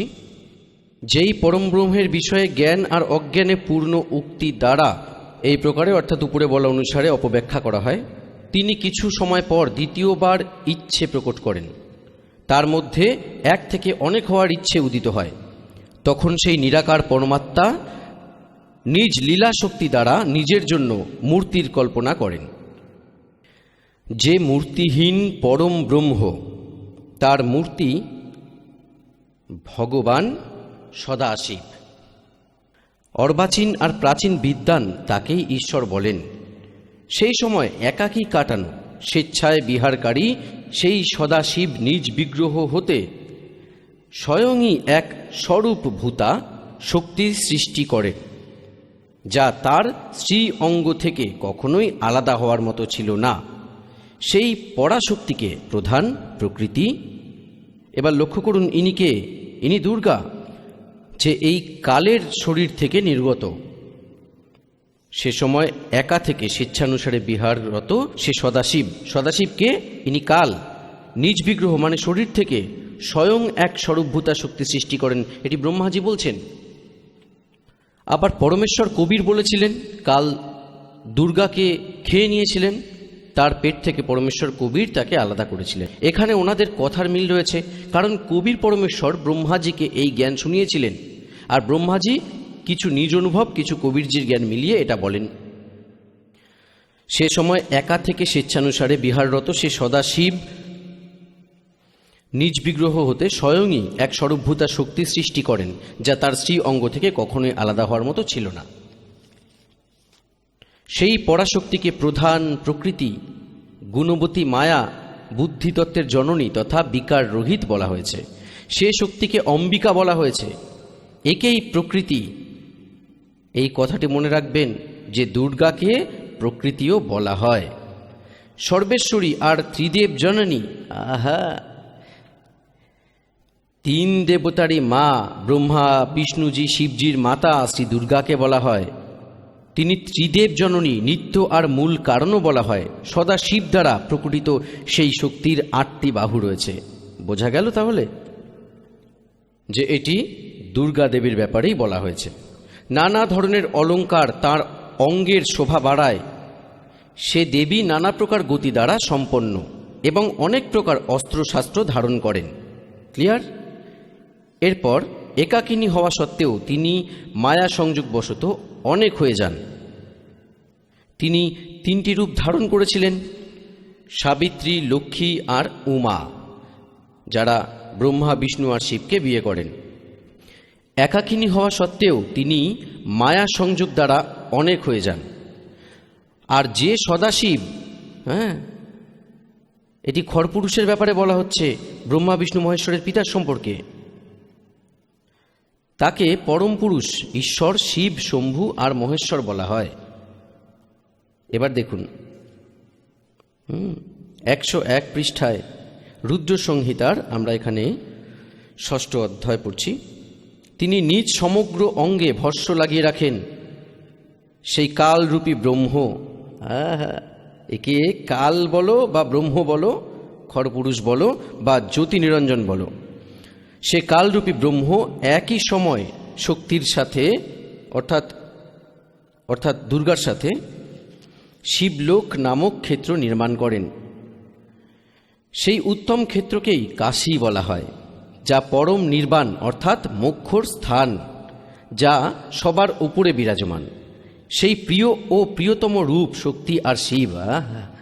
প্রিয় আর প্রিয়তম অর্থাৎ পত্নী এবং পতিরূপে দুর্গা আর এই কাল, এই খরপুরুষ, এই কালরূপী ব্রহ্মই বলো আর সদাশিবই বলো, ব্রহ্মা, বিষ্ণু, মহেশের পিতা দুর্গা আর কাল, যা পরমানন্দ স্বরূপ, সেই মনোরম ক্ষেত্রে নিবাস করেন।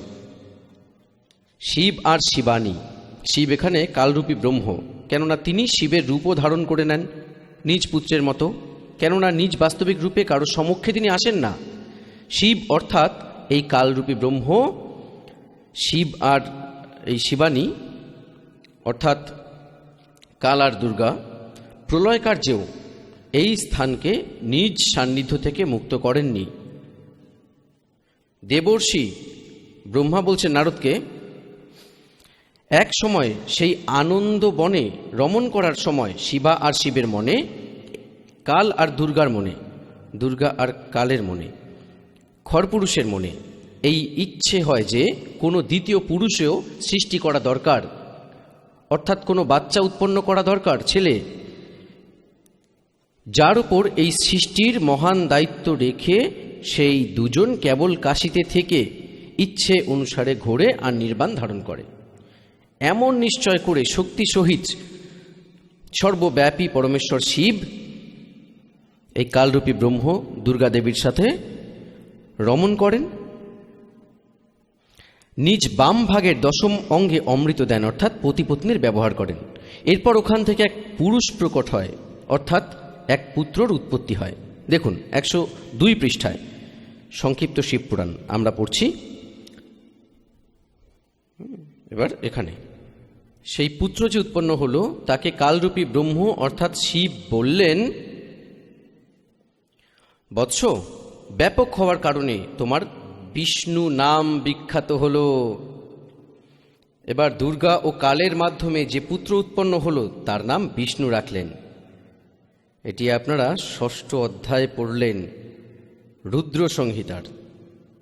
হে পুণ্যাত্মা, এটি আমাদের সেই সদ্গ্রন্থ যেগুলোকে সঠিক মনে করে আমরা সব জ্ঞান গ্রহণ করতাম।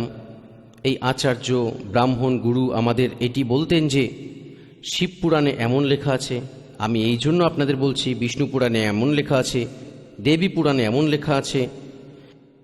তো আমরা মনে করতাম যে এই যা লেখা আছে দন্তকথা হয়তো এমনই লেখা আছে, কেননা এরা সংস্কৃত জানেন। আজ এই সদ্গ্রন্থ ওনাদের লোকবেদের বিপরীত জ্ঞান বলছে।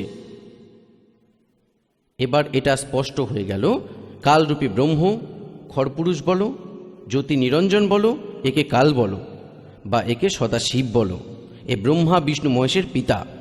আর দুর্গা বলো, প্রকৃতি বলো, আর ইনি এদের মাতা। এই দুজনের মিলনে শ্রী বিষ্ণুজির উৎপত্তি হয়।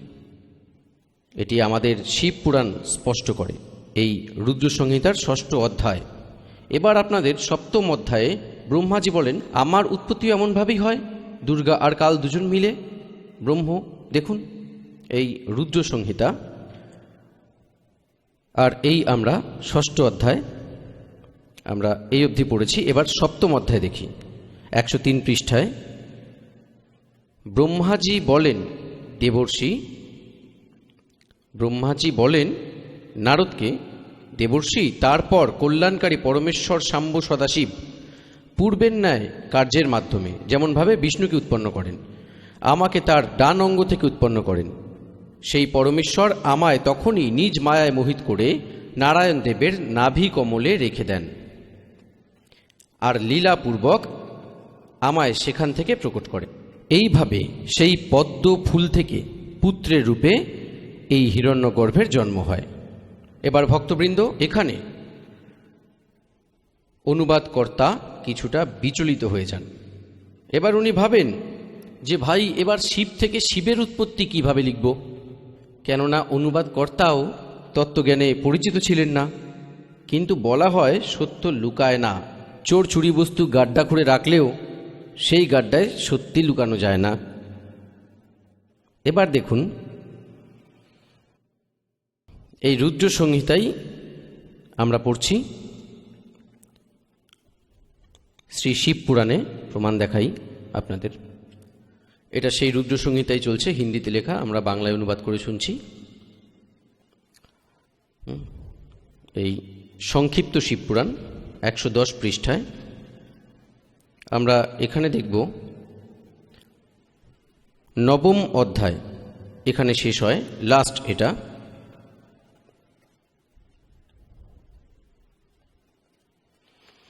এইভাবে ব্রহ্মা, বিষ্ণু আর রুদ্র এই 3 দেবতার মধ্যেও গুণ রয়েছে। এইভাবে ব্রহ্মা, বিষ্ণু আর রুদ্র এই 3 দেবতার মধ্যে গুণ রয়েছে, কিন্তু শিবকে গুণাতীত মানা হয়। এবার দেখুন এই 3 ব্রহ্মা, বিষ্ণু, রুদ্র আর এই শিব অর্থাৎ কালরূপী ব্রহ্ম এদের থেকে আলাদা 4 জন হয়ে গেল। আরো স্পষ্ট করি,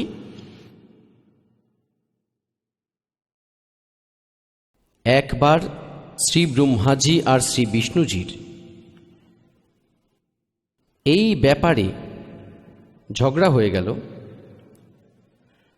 যে ব্রহ্মাজি বলেন যে আমি সৃষ্টির রচয়িতা, তাই বিষ্ণু তুমিও আমার থেকে উৎপন্ন হয়েছ, তুমি আমারই পুত্র।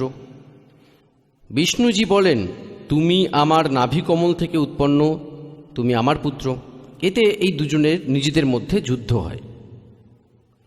ওই ঝগড়া মেটাতে এই কালরূপী ব্রহ্ম ওদের পিতা এদের মাঝে এক স্তম্ভ করে দেন, এক লিঙ্গ খাড়া করে দেন, তেজময় স্তম্ভ, খুব লম্বা, ওটির কোনো শুরু শেষ এই দুজন পেলেন না। তো এদের যুদ্ধ তো বন্ধ হয়ে গেল, ওটির খোঁজ করতে লাগলেন কত লম্বা চওড়া। শেষে বলেন কিছু পরে শিবরূপে ইনি প্রতিজ্ঞা করেন কাল যে আমি নিজ বাস্তবিক রূপে কখনো কাউকে দর্শন দেব না। এই জন্য ইনি কখনো ব্রহ্মারূপ ধারণ করেন, কখনো বিষ্ণুরূপ ধারণ করেন, কখনো বা শিবজির রূপ ধারণ করেন। তো এখানে শিবজির রূপে এসে প্রকট হয়ে গেলেন, আর এই দুজনকে বলেন যে পুত্র, তোমরা নিজেরা নিজেদেরকে ভুলে গেছো, আর তোমরা সৃষ্টির আর স্থিতির যে ডিপার্টমেন্ট আমার থেকে নিয়েছ তা তোমরা তপস্যা করে নিয়েছ। আর এইভাবে রুদ্র মহেশ্বরও আলাদা আলাদা বিভাগ আমার কাছ থেকে প্রাপ্ত হন। এবার আপনাদের দেখাই বিদ্যেশ্বর সংহিতায়, এটি শিবপুরাণ, এটি সংক্ষিপ্ত শিবপুরাণ, গীতা প্রেস গোরক্ষপুর থেকে প্রকাশিত। আর ওটি আমরা পড়ছি, পূর্বেই যা আপনাদের দেখিয়েছিলাম, হনুমান প্রসাদ পোদ্দার এর সম্পাদক। এবার আমরা ফের বিদ্যেশ্বর সংহিতা পড়ব। এই বিদ্যেশ্বর সংহিতা এবার পৃষ্ঠা নম্বর 24-এ এক ঝলক দেখব। এক তেজময় লিঙ্গ অর্থাৎ স্তম্ভ এনাদের মধ্যে খাড়া করে দেন কাল ভগবান, এই ব্রহ্মাজি, এই বিষ্ণুজি। পরে উনি স্বয়ং প্রকট হন। আর এই যে 25 পৃষ্ঠায় আমরা পড়ব, ব্রহ্মা আর বিষ্ণু জিজ্ঞাসা করেন, প্রভু সৃষ্টির আদি 5 কর্তব্যের লক্ষণ কি, এটি আমাদের দুজনকে বলো। ভগবান শিব বলেন, এই কালরূপী ব্রহ্ম সদাশিব, ওনাদের পিতা বলেন, আমার কাজ বোঝা খুবই কঠিন, তবুও আমি কৃপাবশত তোমায় সেই বিষয় বলছি। ব্রহ্মা আর অচ্যুত সৃষ্টি, পালন, সংহার, তিরোভাব আর অনুগ্রহ, এই 5ই আমার জগৎ সম্বন্ধীয় কার্য, যা নিত্যসিদ্ধ। এবার 26 পৃষ্ঠায়, এই 25 পড়ে এবার 26 পৃষ্ঠা, এখানে দেখবেন, পুত্র তোমরা দুজনই তপস্যা করে প্রসন্ন হওয়া এই পরমেশ্বরের কাছ থেকে। ব্রহ্মা আর বিষ্ণুকে এই সদাশিব কালরূপী ব্রহ্ম বলছে, হে পুত্র তোমরা দুজন তপস্যা করে প্রসন্ন হওয়া এই পরমেশ্বরের কাছ থেকে সৃষ্টি আর স্থিতি নামক 2 কার্য পেয়েছ, অর্থাৎ 2টি বিভাগ পেয়েছ, যা তোমাদের খুবই পছন্দের। এইভাবেই আমার বিভূতি স্বরূপ, এবার ওখানে শিবরূপে দাঁড়িয়েছিলেন সে কাল, আমার বিভূতি স্বরূপ রুদ্র আর মহেশ্বর 2টো অন্য উত্তম কার্য, সংহার আর তিরোভাব আমার থেকে প্রাপ্ত হন। এবার দেখুন, দুজন তো এখানে বিষ্ণু ও ব্রহ্মা। পুত্ররা তোমরা তো সৃষ্টি এবং স্থিতি এই 2 বিভাগ নিয়ে রেখেছ, আর এইভাবে আমার বিভূতি স্বরূপ, কেননা ওই সময় শিবরূপে দাঁড়িয়েছিলেন, রুদ্র আর মহেশ্বর অন্য 2টি উত্তম কার্য সংহার আর তিরোভাব আমা হতে প্রাপ্ত হয়েছেন। এখানে 4 হয়ে গেল।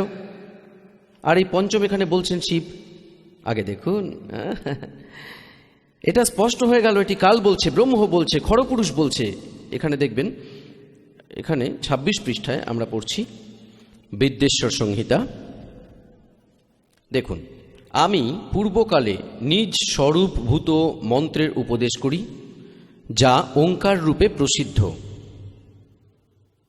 সেটি মঙ্গলকারী মন্ত্র। সবার পূর্বে আমার মুখ থেকে ওঙ্কার অর্থাৎ ওং প্রকট হয়, যা আমার স্বরূপ উপলব্ধি করায়। ওঙ্কার বাচক আর আমি বাচ্য, এই মন্ত্র আমারই স্বরূপ। প্রতিদিন ওঙ্কার নিরন্তর স্মরণ করলে আমারই সদা স্মরণ করা হয়। আমার উত্তরবর্তী মুখ থেকে অকার, পশ্চিম মুখ থেকে উকার, দক্ষিণ মুখ থেকে মকার, পূর্ববর্তী মুখ থেকে চন্দ্রবিন্দু, তা মধ্যবর্তী মুখ থেকে নাদ অর্থাৎ আওয়াজ প্রকট হয়। এইভাবে 5 অক্ষর আছে এখানে। এইভাবে 5 অবয়বকে যুক্তের মাধ্যমে ওঙ্কারের বিস্তার হয়। এই সব অবয়ব থেকে একত্রীভূত হয়ে সেই শব্দগুচ্ছ ওং নামক এক অক্ষর হয়ে গেল। গীতার অধ্যায় নম্বর 8-এর শ্লোক নম্বর 13-এ গীতা জ্ঞানদাতা এই ব্রহ্ম, এই খড়পুরুষ শ্রীকৃষ্ণের মধ্যে প্রবেশ করে বলেছেন, ওম ইতি একাক্ষরম। শ্রীমদ্ ভগবদ্ গীতা অধ্যায় নম্বর 8-এ শ্লোক নম্বর 13-তে গীতা জ্ঞানদাতা এই ব্রহ্ম, এই খড়পুরুষ শ্রীকৃষ্ণজির মধ্যে প্রবেশ করে বলছেন, নিজ পুত্র বিষ্ণুর শরীরে ধরে নিন, উনি এটা বলছেন যে ওম ইতি একাক্ষরম ব্রহ্ম বিহারণ মাম অনুসম্রম ইয়ে প্রয়াতি ত্যাজম দেহম সয়াতি পরমাম গতিম।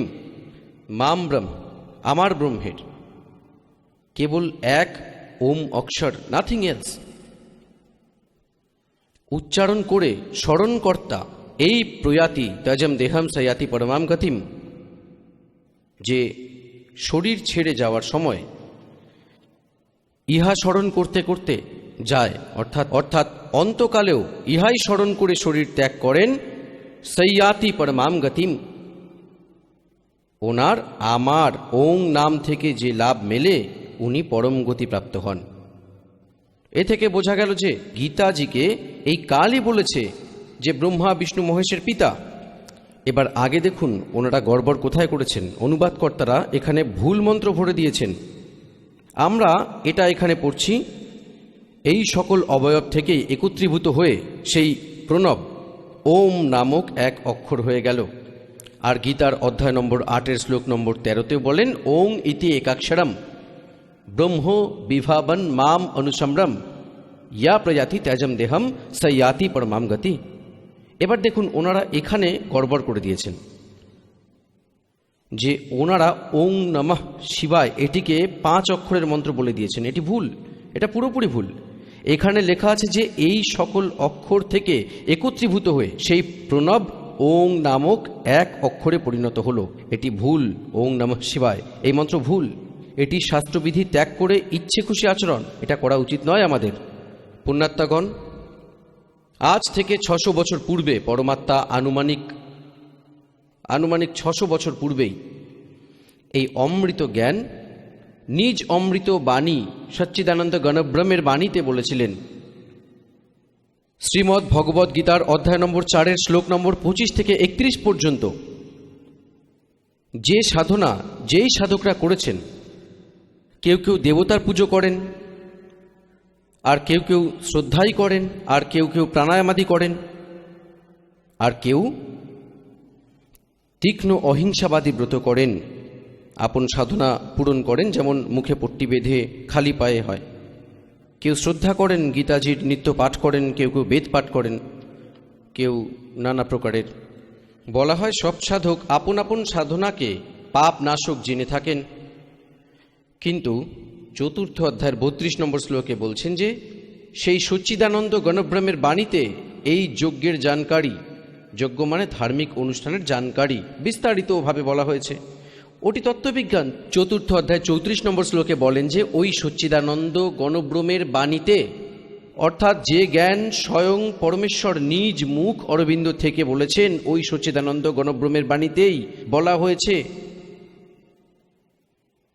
ওটি তত্ত্ববিজ্ঞান। 4th অধ্যায়ের 34 নম্বর শ্লোকে বলেছেন ওই তত্ত্ববিজ্ঞানকে তুমি তত্ত্বদর্শী সন্তর কাছে গিয়ে বোঝো। গীতা জ্ঞানদাতা বলেন আমার জানা নেই। এবার দেখুন শ্রীমদ্ ভগবদ্ গীতা, গীতা প্রেস গোরক্ষপুর থেকে প্রকাশিত,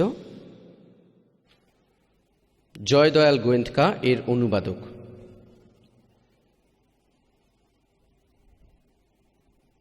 এবার আপনাদের দেখাবো 4th অধ্যায়ের 32 নম্বর শ্লোক।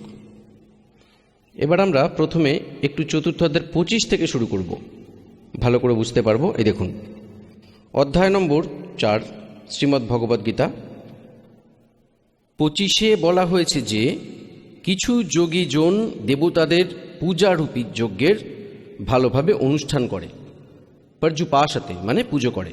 এর অর্থ হলো কিছু যোগী সাধক দেবতার পুজো করেন, যজ্ঞ অর্থাৎ ধার্মিক অনুষ্ঠান এরা পুজো করে পর্যুপাসতে।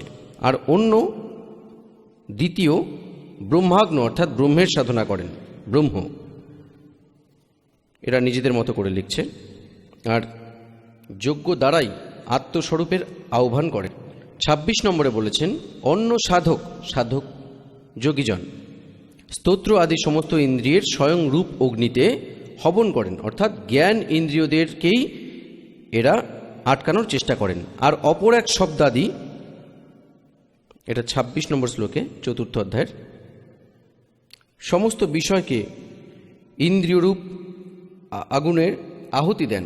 এবার 27, আর অপর এক প্রকার যোগী ইন্দ্রিয়ের সমস্ত কার্য আর প্রাণের সমস্ত কার্যকে জ্ঞান থেকে প্রকাশিত স্বয়ং রূপ অগ্নিতে আহুতি দেন।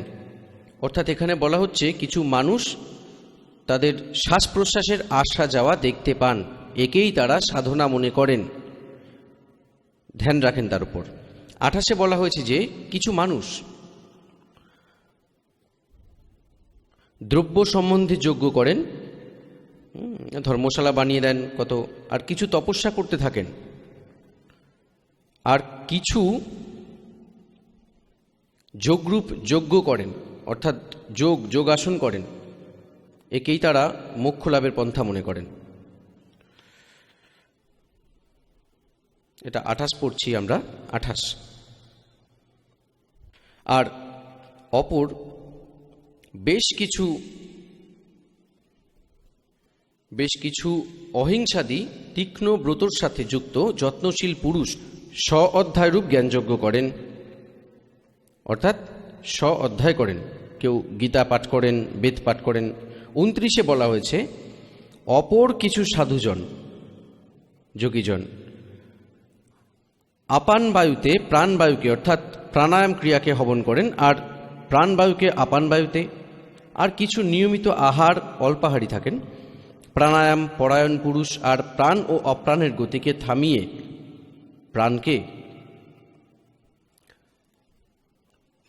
প্রাণকে প্রাণেই হবন করেন। সেই সকল সাধক যজ্ঞের দ্বারা পাপ নাশকারী যজ্ঞকে জানেন।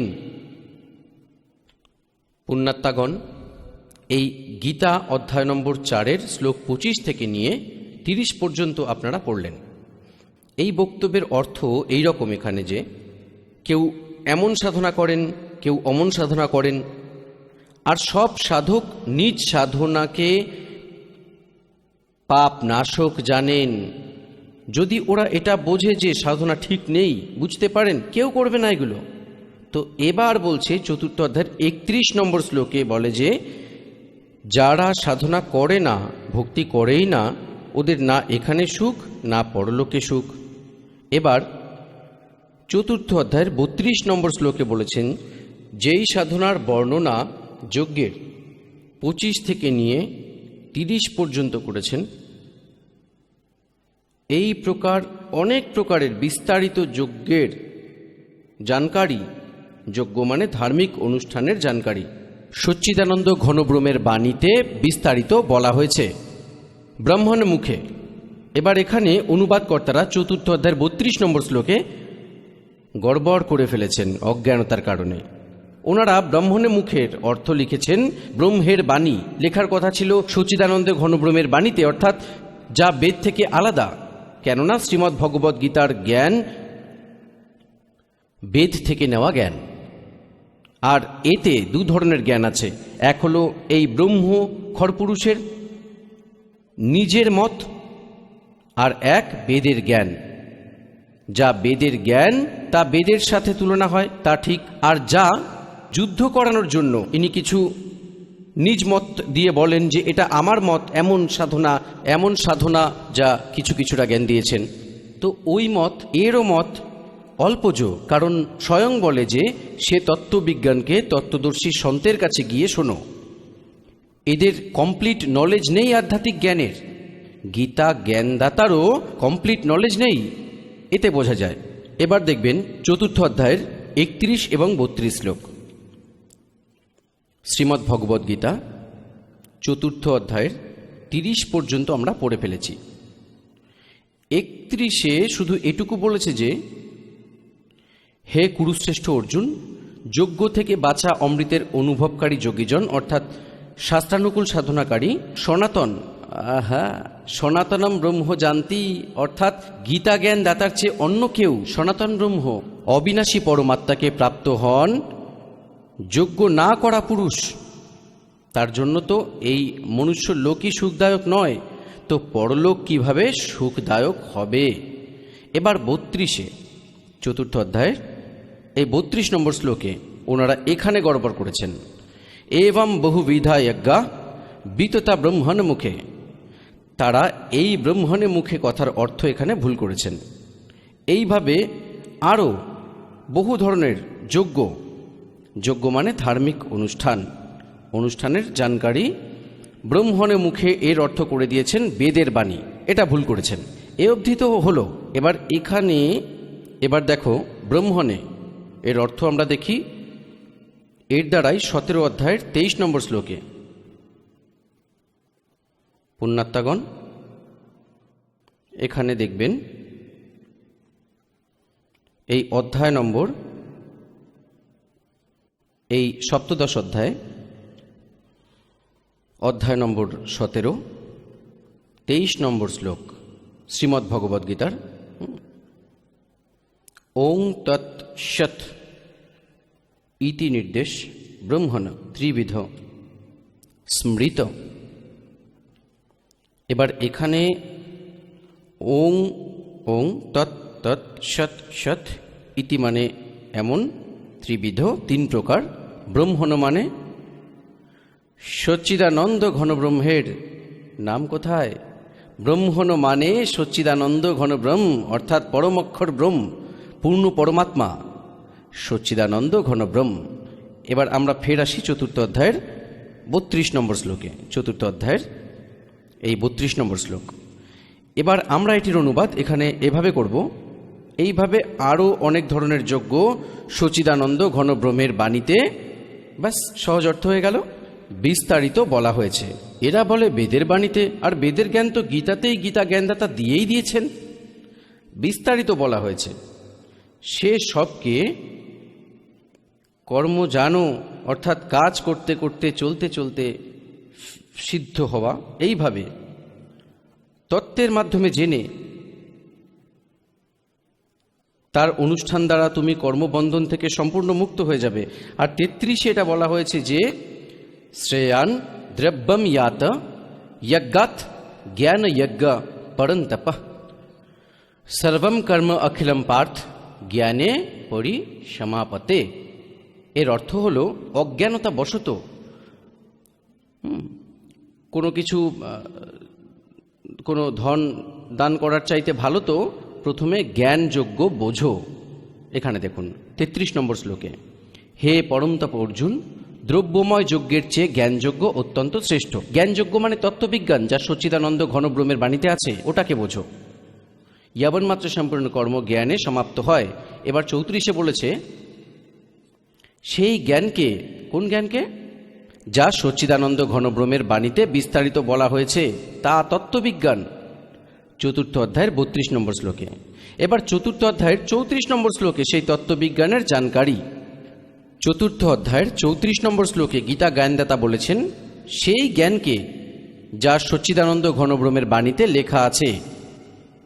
তুমি তত্ত্বদর্শী জ্ঞানীদের কাছে গিয়ে বোঝো, তাদেরকে ভালো করে দণ্ডবৎ প্রণাম করলে, তাদের সেবা করলে, আর কপট ছেড়ে সরলতাপূর্বক প্রশ্ন করলে তারা পরমাত্ম তত্ত্বকে ভালোভাবে জানা জ্ঞানী মহাত্মা তত্ত্বদর্শী তত্ত্ববিজ্ঞানের উপদেশ প্রদান করবেন।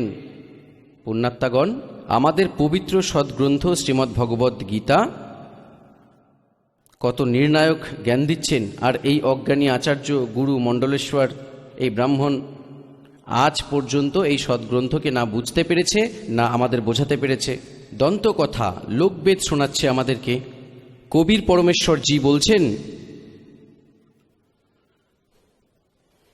আমাদের বোঝাতে চান যে পিছে লগ যাও থা मैं लोकवेद के साथ রাস্তে में सदगुरु मिल गए दीपक दे दिया हाथ। লোকবেদ এই দন্তকথা ছিল, যেমন আমরা পূর্বে শুনতাম ব্রহ্মা বিষ্ণু মহেশ্বর অজর অমর, এদের কোনো মাতা পিতা নেই, সর্বেশ্বর মহেশ্বর। ওং নমঃ শিবায়, ওং ভগবতে বাসুদেব মন্ত্র, এগুলো জপ করো না। গীতাতে কেবল লেখা আছে ব্রহ্ম বলে আমার সাধনা করতে হলে ওং নাম, নাথিং এলস। ওং ইতি একাক্ষরম,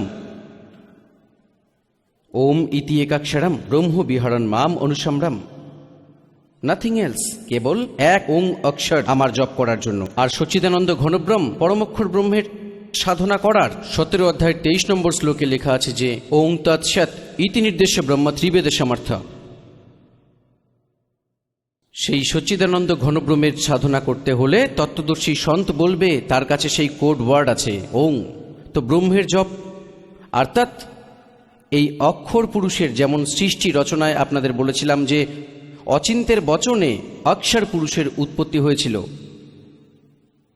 আর স্বয়ং এই পরম অক্ষর ব্রহ্ম, ওভারঅল কন্ট্রোলার, সবার মালিক কবির দেব, কবির সাহেব, তার সৎ মন্ত্র এই 3 মন্ত্র ওং তৎসৎ।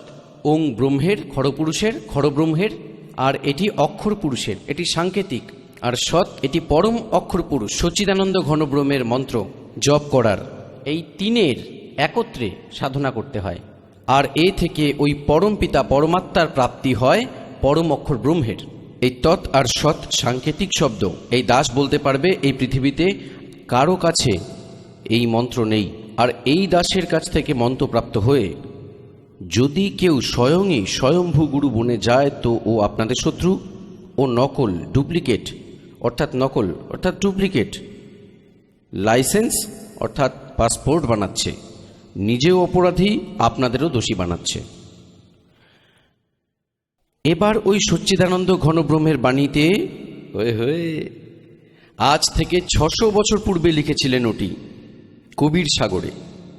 এই দেখুন ওই সচ্চিদানন্দ ঘনব্রহ্মের বাণী, কবির বাণী। এই যে কবির সাগর, এই দেখুন কত স্থূল, কত বিস্তারিতভাবে এখানে বর্ণিত আছে। এটি কবির সাগর। এর 11টি ভাগ আছে। খেমরাজ শ্রীকৃষ্ণ দাস প্রকাশন, বোম্বাই থেকে এটি প্রকাশিত। হিন্দি লেখার বঙ্গানুবাদ করে শোনানো হচ্ছে। কবির সাগর, জ্ঞান সাগর কবিরপন্থী ভারত পথিক স্বামী যুগলানন্দ বিহারী দ্বারা পরিষ্কৃত।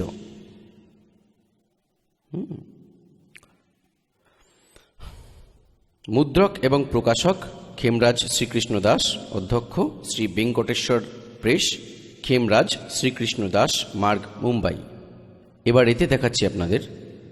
এবার দেখবেন পৃষ্ঠা নম্বর, এটি হল জ্ঞানবোধ।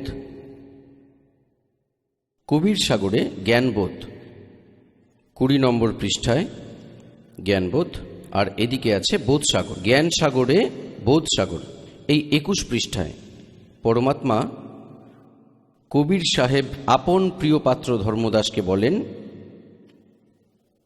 ধর্মদাস ये जग बोराना कोई न जाने पद निर्वाणा। নির্বাণ পদ মানে মুখ্য মার্গ। धर्मदास ये जग बोराना कोई न जाने पद निर्वाणा। यही कारण मैं कथा पसारा यज्ञ से कहियो रामनियाड़ा। এই নাম ভুল করে লেখা আছে, মিসপ্রিন্ট। यही ज्ञान जग जीव सुनाओ सब जीवों का भरम नशाओ। अब मैं तुमसे कहूँ चताई त्रिदेवन की उत्पत्ति भाई। 3 দেবতা ব্রহ্মা বিষ্ণু মহেশ্বরের জন্ম বলছি কিভাবে হলো। कुछ संक्षेप कहूँ गहराई सब संशय तुम्हारे मिट जाए। भरम गए जग वेद पुराना आदि राम का भेद न जाना। এটা রাম হবে। राम राम सब जगत बखाने आदि राम कोई बिरला जाने। এই কবিরপন্থীও বিচলিত ছিলেন, ইনিও বুঝতে পারেননি পরমাত্মাকে। এখানে কিছু মিসপ্রিন্ট করে ফেলেছেন, নিজেদের ভাবনা থেকে ভুল করে ফেলেছেন। তার জন্য গরিবদাস সাহেবজিকে পরমাত্মা সেই জ্ঞান দিয়ে একে সুচারু করিয়েছেন। এখান থেকে স্পষ্ট যে রাম রাম সব কহে, আদি রাম মানে সনাতন পরমাত্মার সচ্চিদানন্দ ঘনব্রহ্মকে বলে, কই বিড়লা জানে। রাম রাম সব জগৎ বখানে আদি রাম কই বিড়লা জানে। জ্ঞানী শুনো সো হৃদয় লাগাই মূর্খ শুনে সো গম্য ন পাই। কি বলছে যে আমি বলতে চলেছি ব্রহ্মা বিষ্ণু মহেশের মাতা পিতা কে, বুদ্ধিমান হলে সে বুঝে যাবে প্রমাণগুলো দেখে, আর মূর্খ মান্য করবে না, ওদের তো অভ্যেসই বকবক করা। माँ अष्टांगी पिता निरंजन ये जमदारन वंशन अंजन। पहले की किन निरंजन राई पीछे से माया उपगाई।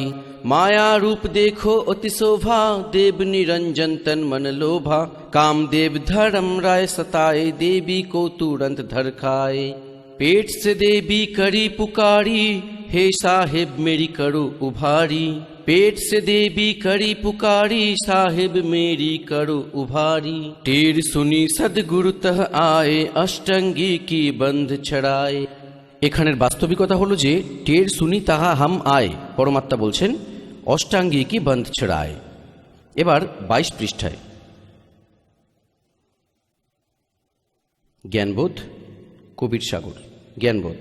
धर्म राय को हिकमत किन्ना नखरे खासे भग कर लिन्हा। বলছে জ্ঞান কাল দেবী দুর্গার সাথে মিলনে রত হলেন। ধর্ম রায় করে ভোগ বিলাসা মায়া কো রহিতব আশা। অর্থাৎ দুর্গা গর্ভবতী হন। 3 পুত্র অষ্টাঙ্গী যায় ব্রহ্মা বিষ্ণু শিব নাম ধরায়। 3 পুত্র অষ্টাঙ্গী যায় দুর্গা জন্ম দেন শিব অর্থাৎ কালের সহযোগিতায়, আর ব্রহ্মা বিষ্ণু শিব নাম ধরায়। 3 দেব বিস্তার চলাবে ইনমে ये जग धोखा खावे। आहा पुरुष गम कैसे के पावे काल निरंजन जग भरमावे। 3 लोक अपने सुत दिन्हा शून्य निरंजन वासालिन्हा। নিজ 3 পুত্রকে 3 লোকের দায়িত্ব দিয়ে পৃথিবী পাতাল আর স্বর্গের, আর স্বয়ং বলছে উপর শূন্যে বসে আছেন। শূন্য মানে উপরে, যেখানে আর কেউ থাকবে না, মোক্ষম স্থানে, যেখানে তিনি 3 রূপ সৃষ্টি করে 3টি স্থান বানিয়ে রেখেছেন। 3 দেব সো উনকো ধাবে নিরঞ্জন কা वो पार না পাবে। ব্রহ্মা বিষ্ণু মহেশের নিজ পিতারও প্রাপ্তি হয়নি, তাই তারা ওনাকে নিরাকার বলছেন। अलख निरंजन बड़बट पारा 3 लोक जीव करे आहारा।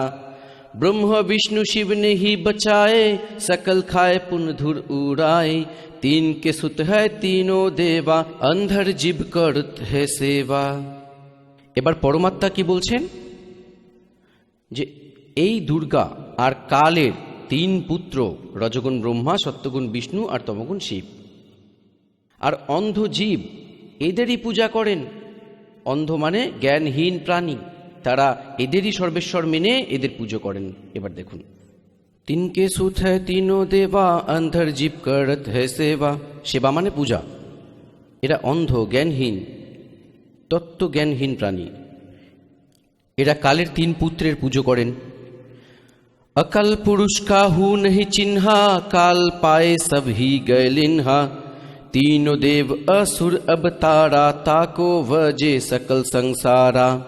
বলছে এই 3 দেবতা ব্রহ্মা বিষ্ণু মহেশ আর অসুর আর অবতার, আর এদেরই অবতার তাকো ভজে সকল সংসারা। 3 गुण का ये विस्तारा धर्मदास मैं कहूँ पुकारा।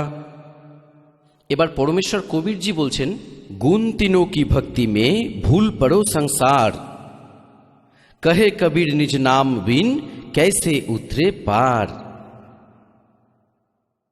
এবার পরমাত্মা বলছেন, 3 गुणों की ये विस्तारा रजगुण ब्रह्मा सत्यगुण विष्णु तमगुण शिव। गुण तीनों की भक्ति में भूल पड़ो संसार कहे कबीर निज नाम बिन कैसे उतरे पार। নিজ রামবিন, রামবিন নাম নয়।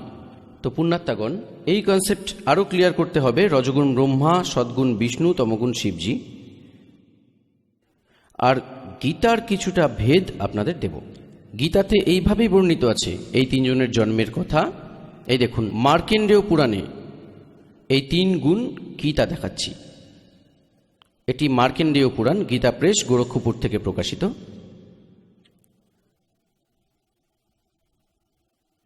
এর 123 পৃষ্ঠায় আপনাদের দেখাই। এই পৃষ্ঠা 123, আর এখানে দেখবেন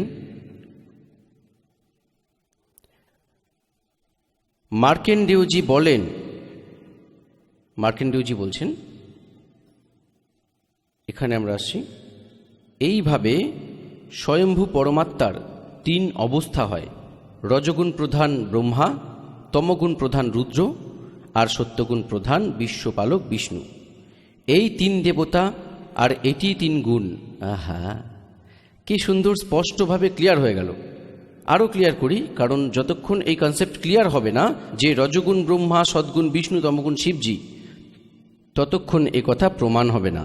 कि गुण तीनों की भक्ति में ये भूल पड़ो संसारे कहे कबीर निज नाम बिन्हा कैसे उतरो पार।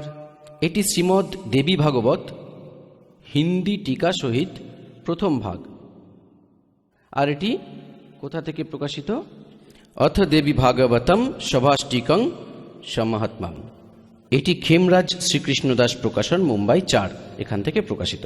এবার এখানে আসি এর 3য় স্কন্ধে। অথ শ্রীমদ দেবী ভাগবতে ভাষা টিকাযুক্ত 3য় স্কন্ধ প্রারম্ভতে। এবার 3য় স্কন্ধ প্রারম্ভ হয় এতে পৃষ্ঠা নম্বর 11-তে, এটি 11 পৃষ্ঠা, আর ভাষা টিকাযুক্ত তৃতীয় স্কন্ধ অধ্যায় 5, আর এটি মন্ত্র নম্বর 8-এ, এই 7-এ সমাপ্ত হয়ে 8 প্রারম্ভ। ভগবান শঙ্কর নিজ মাতা দুর্গাকে বলছেন, হে মাতা, যদি আমাদের উপর সদা আপনি দয়াযুক্ত হন, তাহলে আমাকে তমগুণে কিভাবে জন্ম দিয়ে আর ব্রহ্মা রজগুণ আর হরি সৎগুণ যুক্ত কেন করলেন? আর এখানে দেখুন, এটা সংস্কৃত, এখানে 7 শেষ হয়ে যায়, 8 শুরু হলো। यदि दर्दमना न सदा अंबिके कथम एहन विहितश्च। अहम माने আমি কিভাবে বানিয়ে দিয়েছি, তমগুণ তমগুণ। আর কমল যায় পদ্ম ফুল থেকে উৎপন্ন ব্রহ্মাজিকে রজগুণ সম্ভাব্য রজগুণ করলে। সুবিহিত কিমু সতগুণ হরি।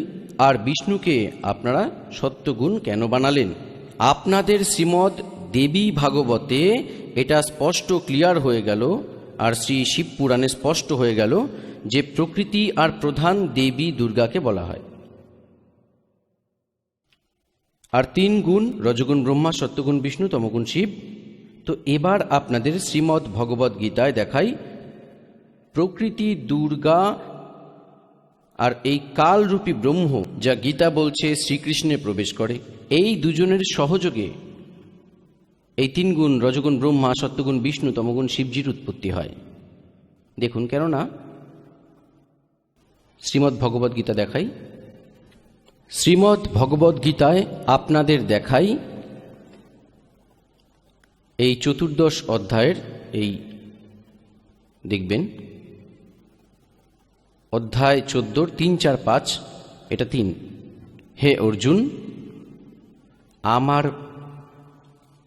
মহৎ ব্রহ্মরূপ মূল প্রকৃতি, প্রকৃতি তো দুর্গা, সকল প্রাণীর ভূত অর্থাৎ প্রাণীর যোনি অর্থাৎ গর্ভাবস্থান, ম্যায় অর্থাৎ আমি, সেই যোনিতে চেতন সমুদায় রূপ গর্ভকে স্থাপন করি।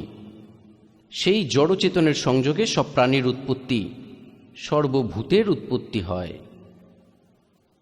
4, হে অর্জুন, নানা ধরনের সব যোনিতে অর্থাৎ শরীরে যত মূর্তি অর্থাৎ শরীরধারী প্রাণীর উৎপত্তি হয়, প্রকৃতি, প্রকৃতি তো ওদের গর্ভধারিণী মাতা, ওদের সবার, দুর্গা তো ওদের মাতা, আমি বীজ স্থাপনকারী পিতা। পরে দেখুন 5, হে অর্জুন, সত্যগুণ বিষ্ণু, রজগুণ ব্রহ্মা, তমগুণ শঙ্কর, এরা প্রকৃতি থেকে উৎপন্ন 3 গুণ অর্থাৎ 3 দেবতা। অবিনাশী জীবাত্মাকে শরীরে বাঁধেন, অর্থাৎ কর্ম অনুসারে এই 3 রজগুণে ব্রহ্মা, সত্যগুণে বিষ্ণু, তমগুণে শিবজি, এরা দুর্গার থেকে জন্মায়, এদের জন্ম হয়। আর কর্ম অনুসার শরীরে অর্থাৎ কর্মদণ্ডের মাধ্যমে আমাদের এখানে রাখেন। ভক্তবৃন্দ,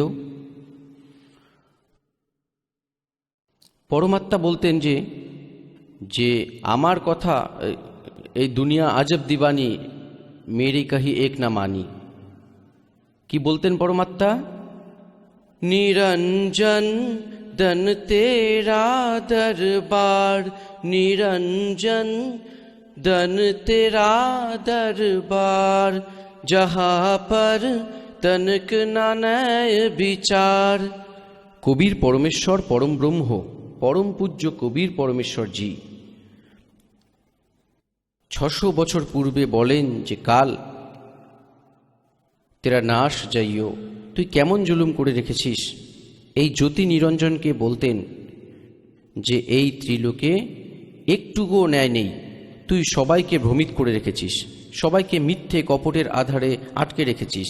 আর এই মিথ্যে গুরুদের মিথ্যে জ্ঞান তুই জনতার অন্তঃকরণে ভরে দিলি। আর এই ভোলি জনতা এই মিথ্যেকে সত্যি মানে, আর আমাকেই মানে না। निरंजन धन तेरा दरबार, निरंजन धन तेरा दरबार, जहाँ पर तनिक न न्याय विचार। वैसा ओढ़े मुल मुल खासा गल मोतियों के आर, वैसा ओढ़े मुल मुल खासा गल मोतियों के हार। पति भरता को मिले न खादी, ये सूखा निरस आहार, निरंजन धन तेरा दरबार, निरंजन धन तेरा दरबार, जहाँ पर तनिक न न्याय विचार। पाखंडियों की पूजा जग में संत को कहें लबाड़े, पाखंडी की पूजा जग में संत को कहें लबाड़े। अज्ञानी को परम विवेकी और ज्ञानी को मूढ़ गंवार, निरंजन धन तेरा दरबार, निरंजन धन तेरा दरबार, जहाँ पर तनिक न न्याय विचार। कहे कबीर सुनो भई साधो, या सब उल्टा व्यवहार। कहे कबीर सुनो भई साधो, या सब उल्टा व्यवहार। सच्चे को तो ये झूठा बतावे, इन झूठों का एतबार, निरंजन धन तेरा दरबार, निरंजन धन तेरा दरबार, जहाँ पर तनिक न न्याय विचार। कहे कबीर सुनो भई साधो, या सब उल्टा व्यवहार। कहे कबीर सुनो भई साधो, या सब उल्टा व्यवहार। सच्चे को तो ये झूठा बतावे, और इन झूठों का एतबार, निरंजन धन तेरा दरबार, निरंजन धन तेरा दरबार, जहाँ पर तनिक न न्याय विचार। बोलो सतगुरुदेव की जय। আপনারা শুনছেন জগৎগুরু তত্ত্বদর্শী সাধক রামপালজি মহারাজের মঙ্গল প্রবচন। বিস্তারিত জানতে এই ফোন নাম্বারগুলিতে ফোন করুন।